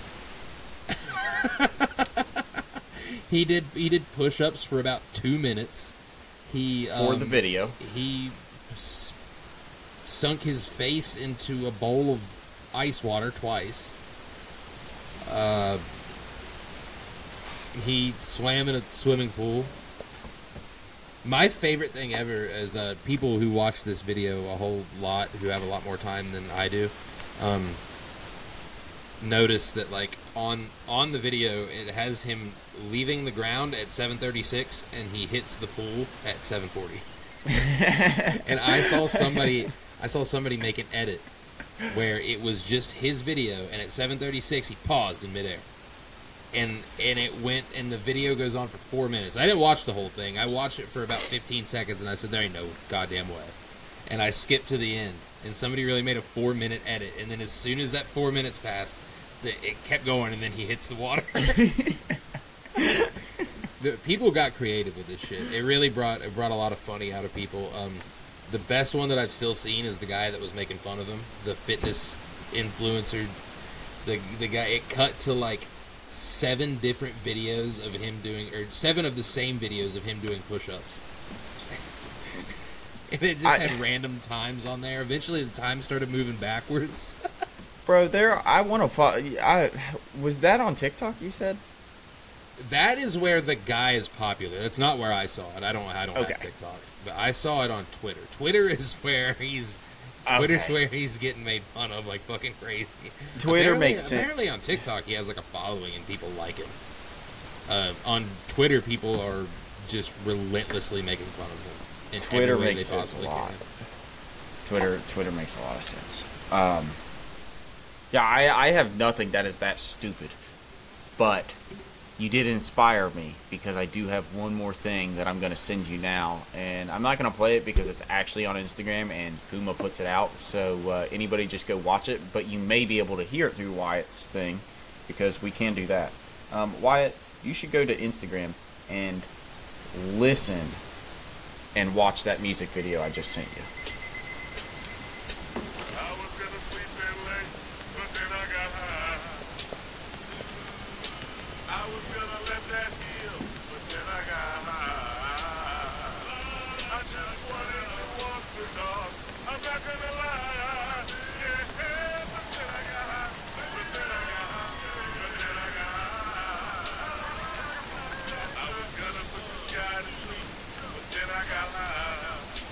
This is crazy.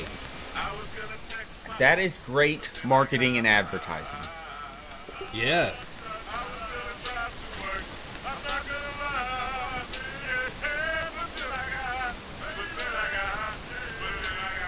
Yeah, for anybody that can hear it and don't know what's going on, these people are getting runner's high. It's a commercial for running shoes. For Puma running shoes. Yeah. Shout out Puma. It's a very good commercial. That's Anytime awesome. I see a good marketing or advertising anything, I'm going to shout it out, because I'm like, man, I hope I can aspire to be as cool as those people are one day.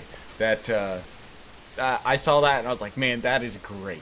Like, that is going to get so much traction. I loved it. That's funny as hell.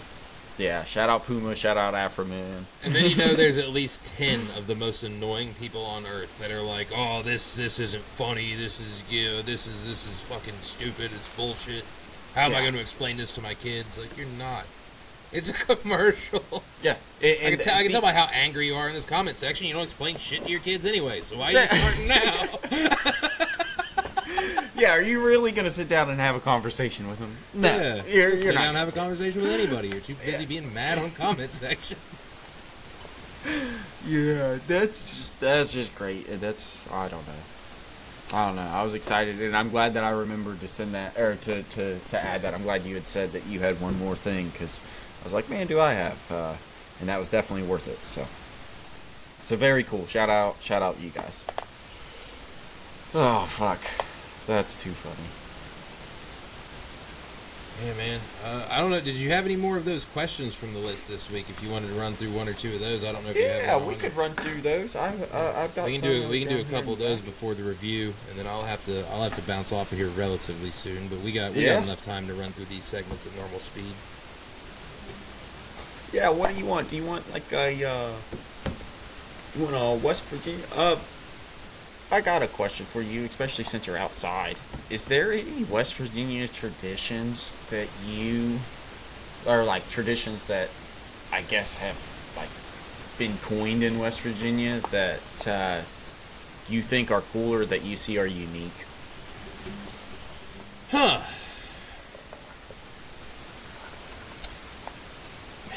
Man, not that I don't think anything in West Virginia is cool, but it's just that, like, I've seen a lot of things carry over to here.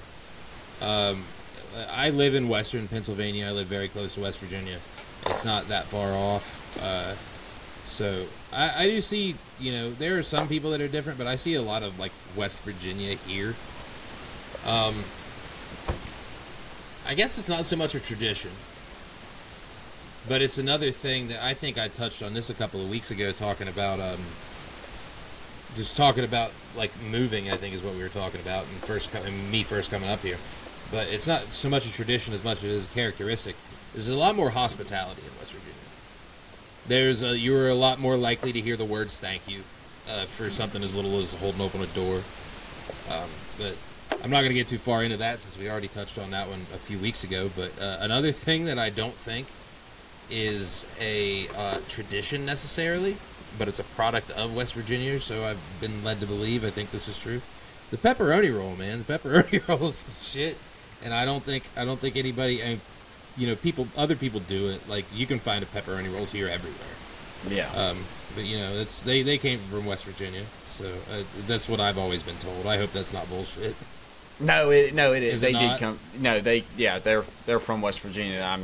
Pepperoni rolls are like pepperoni rolls and pickles, man. Those are my two of my all-time favorite foods. Yeah, but pepperoni rolls are the best. But that's I would say that's it's not necessarily a tradition, but that's one thing that I'm like, damn, West Virginia did a very good job. See, it's funny that you had mentioned that because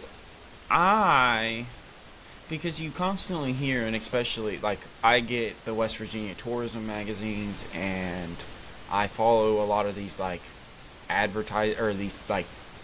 I just follow a lot of pages on social media that advertise randomness, and especially anything West Virginia, they talk about a lot. They'll use traditions, heritage, cultures, and all these things. And I personally, aside from things such as food or family traditions, I don't so much recognize a lot of West Virginia traditions, because like the culture of West Virginia is also the culture of Appalachia, and like the culture of Appalachia spans our entire eastern seaboard. Yeah. And it goes so far that, like, aside from food and specific things that we can be like, oh, these are family traditions because our family for 4 generations have been in West Virginia. Like, I can't really attribute to West Virginia things, because if you look at like the activities that are offered, they're offered in all of our neighboring states as well. And especially now, we're in a day and age to where people aren't working their, like, for the most part, people are thinking just as much about their life outside of work and how they may be able to enjoy some of their time. So they're looking for these activities. So it's no, I don't have to drive out of state to find this. I'm gonna find it in state. I like, aside from certain festivals, I don't know. I have a hard time with that. I don't think that traditions are really. I don't think like our state has very many traditions. I think we just have like a kind of like you were saying, like a culture, and that just like we own, just as every state has specific things that they own. But like we're just not I don't know. It's hard for me to think of something that's like, oh yeah, this is solely West Virginia, and this is something that like. Other than you gotta come to West Virginia, like festivals, but if festivals are everywhere, it's just like ours are ours, just like anywhere else's are anywhere else. It's that right. I think Bridge Day is kind of unique now that I think about it. A whole bunch of people line up jump off a fucking bridge safely. Yeah. And it's a celebration, but it seems cool. I've never been, but it seems really neat. Faith used to because Faith's from Fayetteville, and her actual house that she grew up in was like 2 miles from that. Oh, shit. Yeah, she's been a million times. They toured me. I still, just because my fear of heights, I hate even driving across that fucking thing and looking down. Like, it's petrifying for me.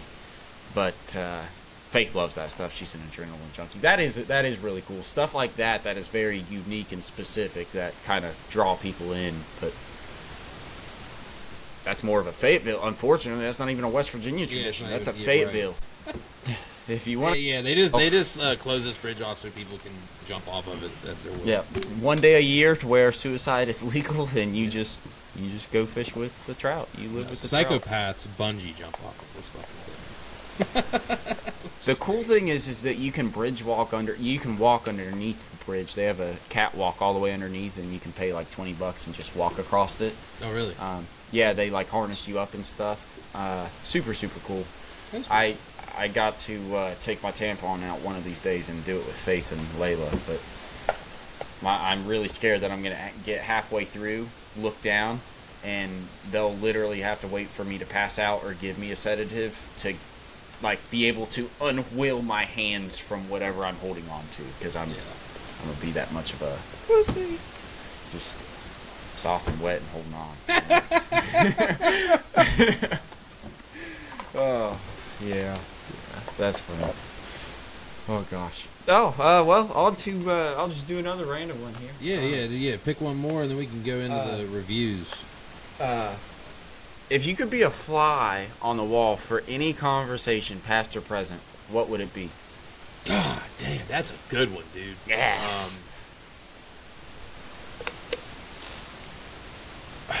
Shit. I wrote that, and I don't know what I'm going to pick, because I thought of mine came off of a political idea, but then I was like, no, there's got to be a better political idea. And then I tried thinking of stuff, and I was like, I don't know enough, but I know there's got to be a specific moment that is so, like, substantial that I would want to be there.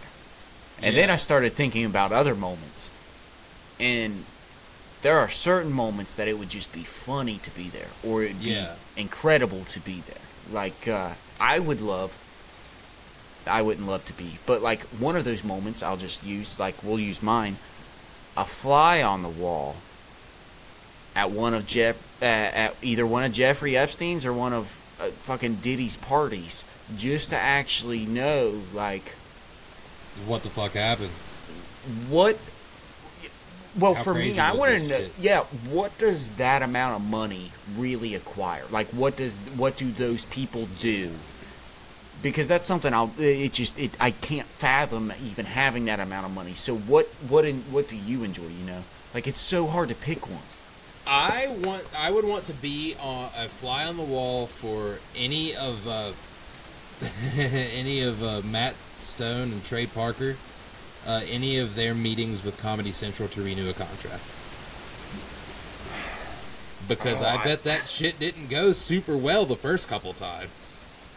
Like, whenever they were popular but hadn't been around for 20 years, Comedy Central was probably like, oh, well, you can't do this, and you can't do this, and they were like, well, we're going to fucking do that. So... Yeah, that's a good one. Yeah, that's a good point. I was like, well, I don't know, they were probably like, if I wanted to get a laugh in, I bet, like, a laugh at an argument, like, I bet they fucking... Because, I don't know, I bet they can say some real funny, witty shit if you piss them off. Yeah, but I want to say the early years of Comedy Central was fucking cool up until, like, 2007. That is true. In terms of the stuff, the content that they were putting out, like, they were okay with pushing the limits if the ratings were coming in, you know, like...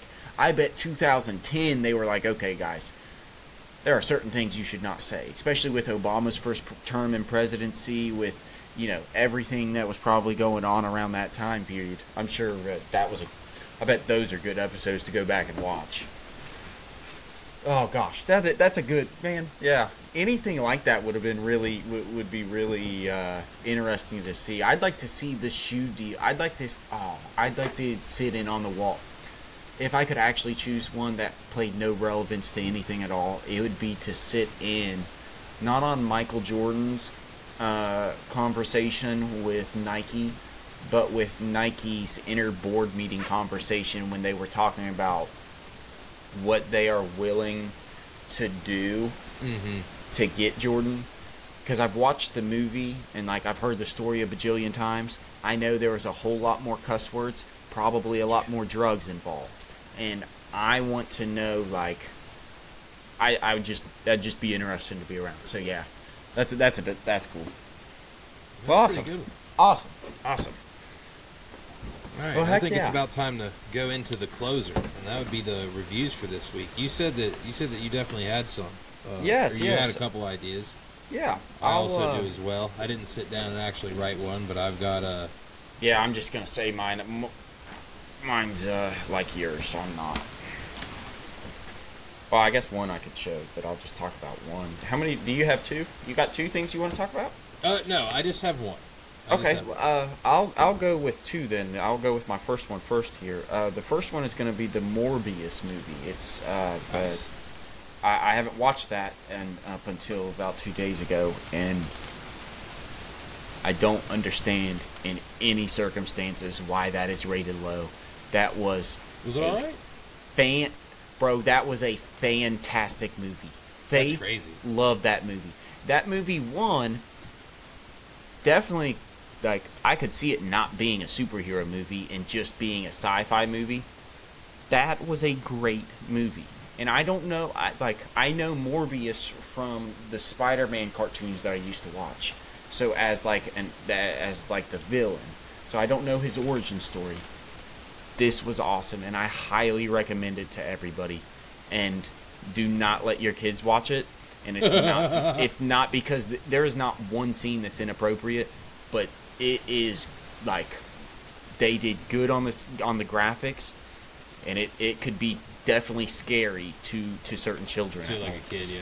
It is, but it was great, bro. It was very, very good. And 2022 Morbius, yeah.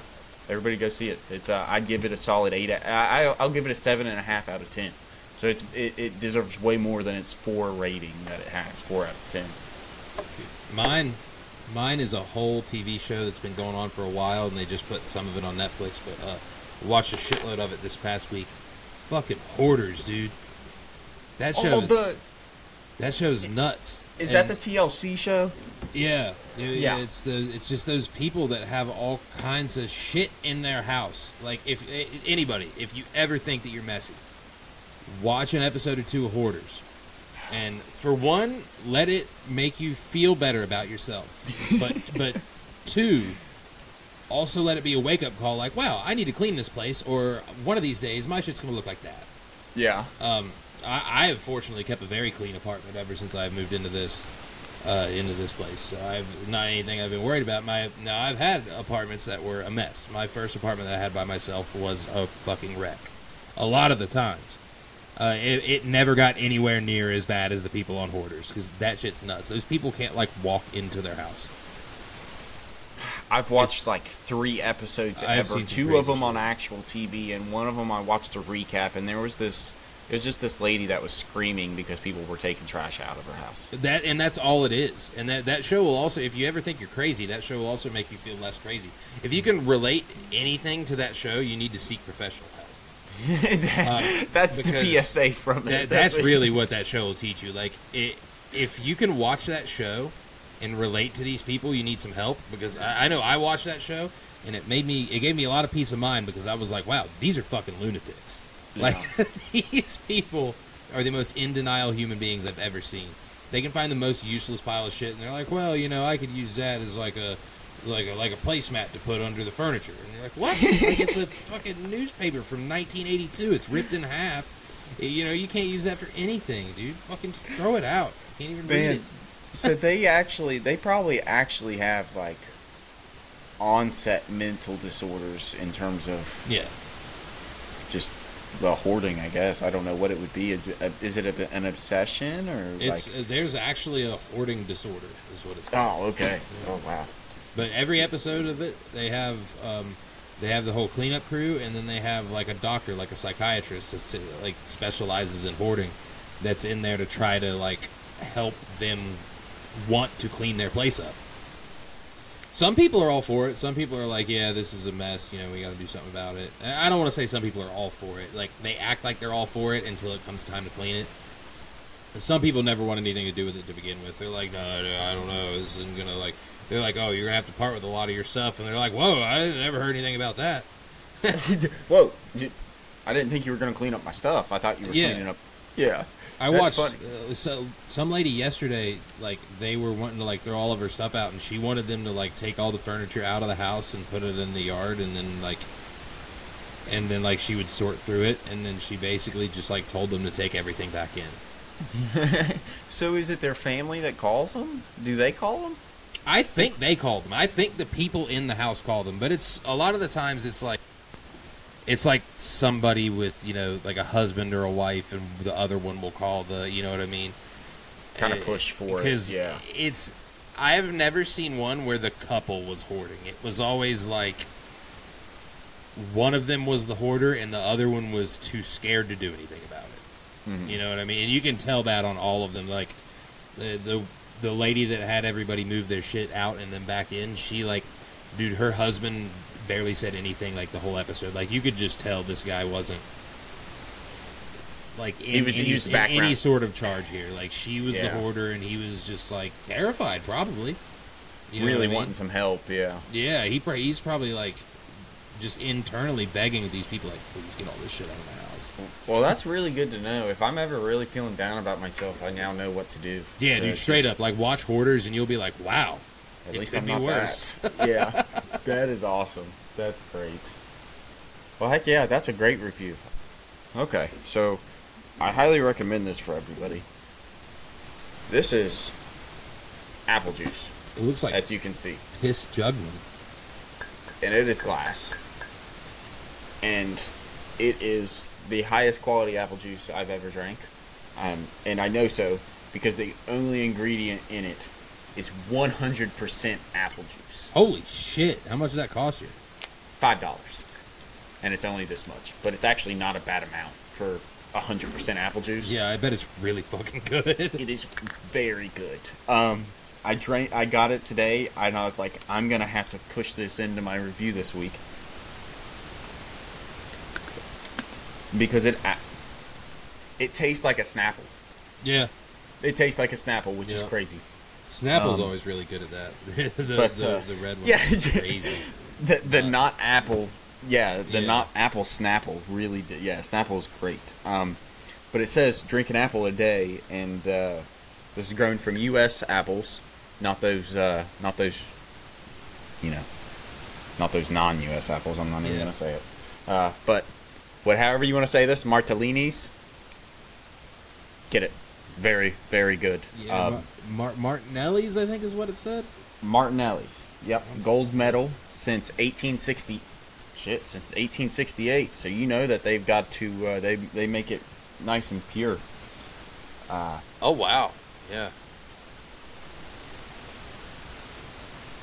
That's sweet. awesome. I wonder if you can buy them in bulk straight from their website. Oh, no. This is where to buy. I don't care where to buy. I want to buy it on here. It's apple juice. You just buy it at Walmart.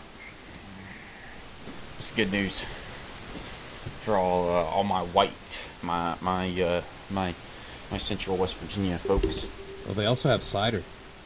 Yeah, their ciders since 1890. That's I read a sticker on the back of their label. It said 1890. I love apple cider. But yeah, Martinelli's gold medal apple juice, everybody. That was very, very good, and I hope hope everybody enjoys it if they ever I might go look for one review. tomorrow. You should definitely do that, and let me know what you think of it if you ever drink one. Because it says I can find it at my Walmart and my Target. Yeah, I believe that. I found that at Walmart. That was just right in my. It was in the. I don't know which section it was in, because it's actually healthy juice, so I don't know. I wasn't looking for it.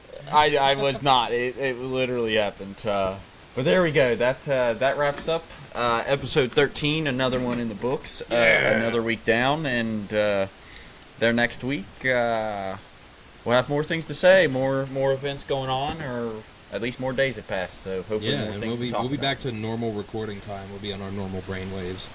Yep, 100%. I'm gonna give one last shout out to Miss Layla Michelle Emerson.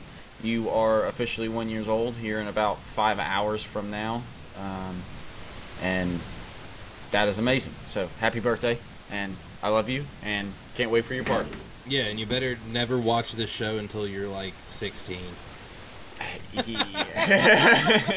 because yeah, you're gonna have to do parental guidance. Be like, what podcast are you watching? Yeah. No. Yeah. Oh, I love that. That's all right. All right. Well, I'll tell you what. We'll see everybody. We'll see you guys later. Adios, everybody.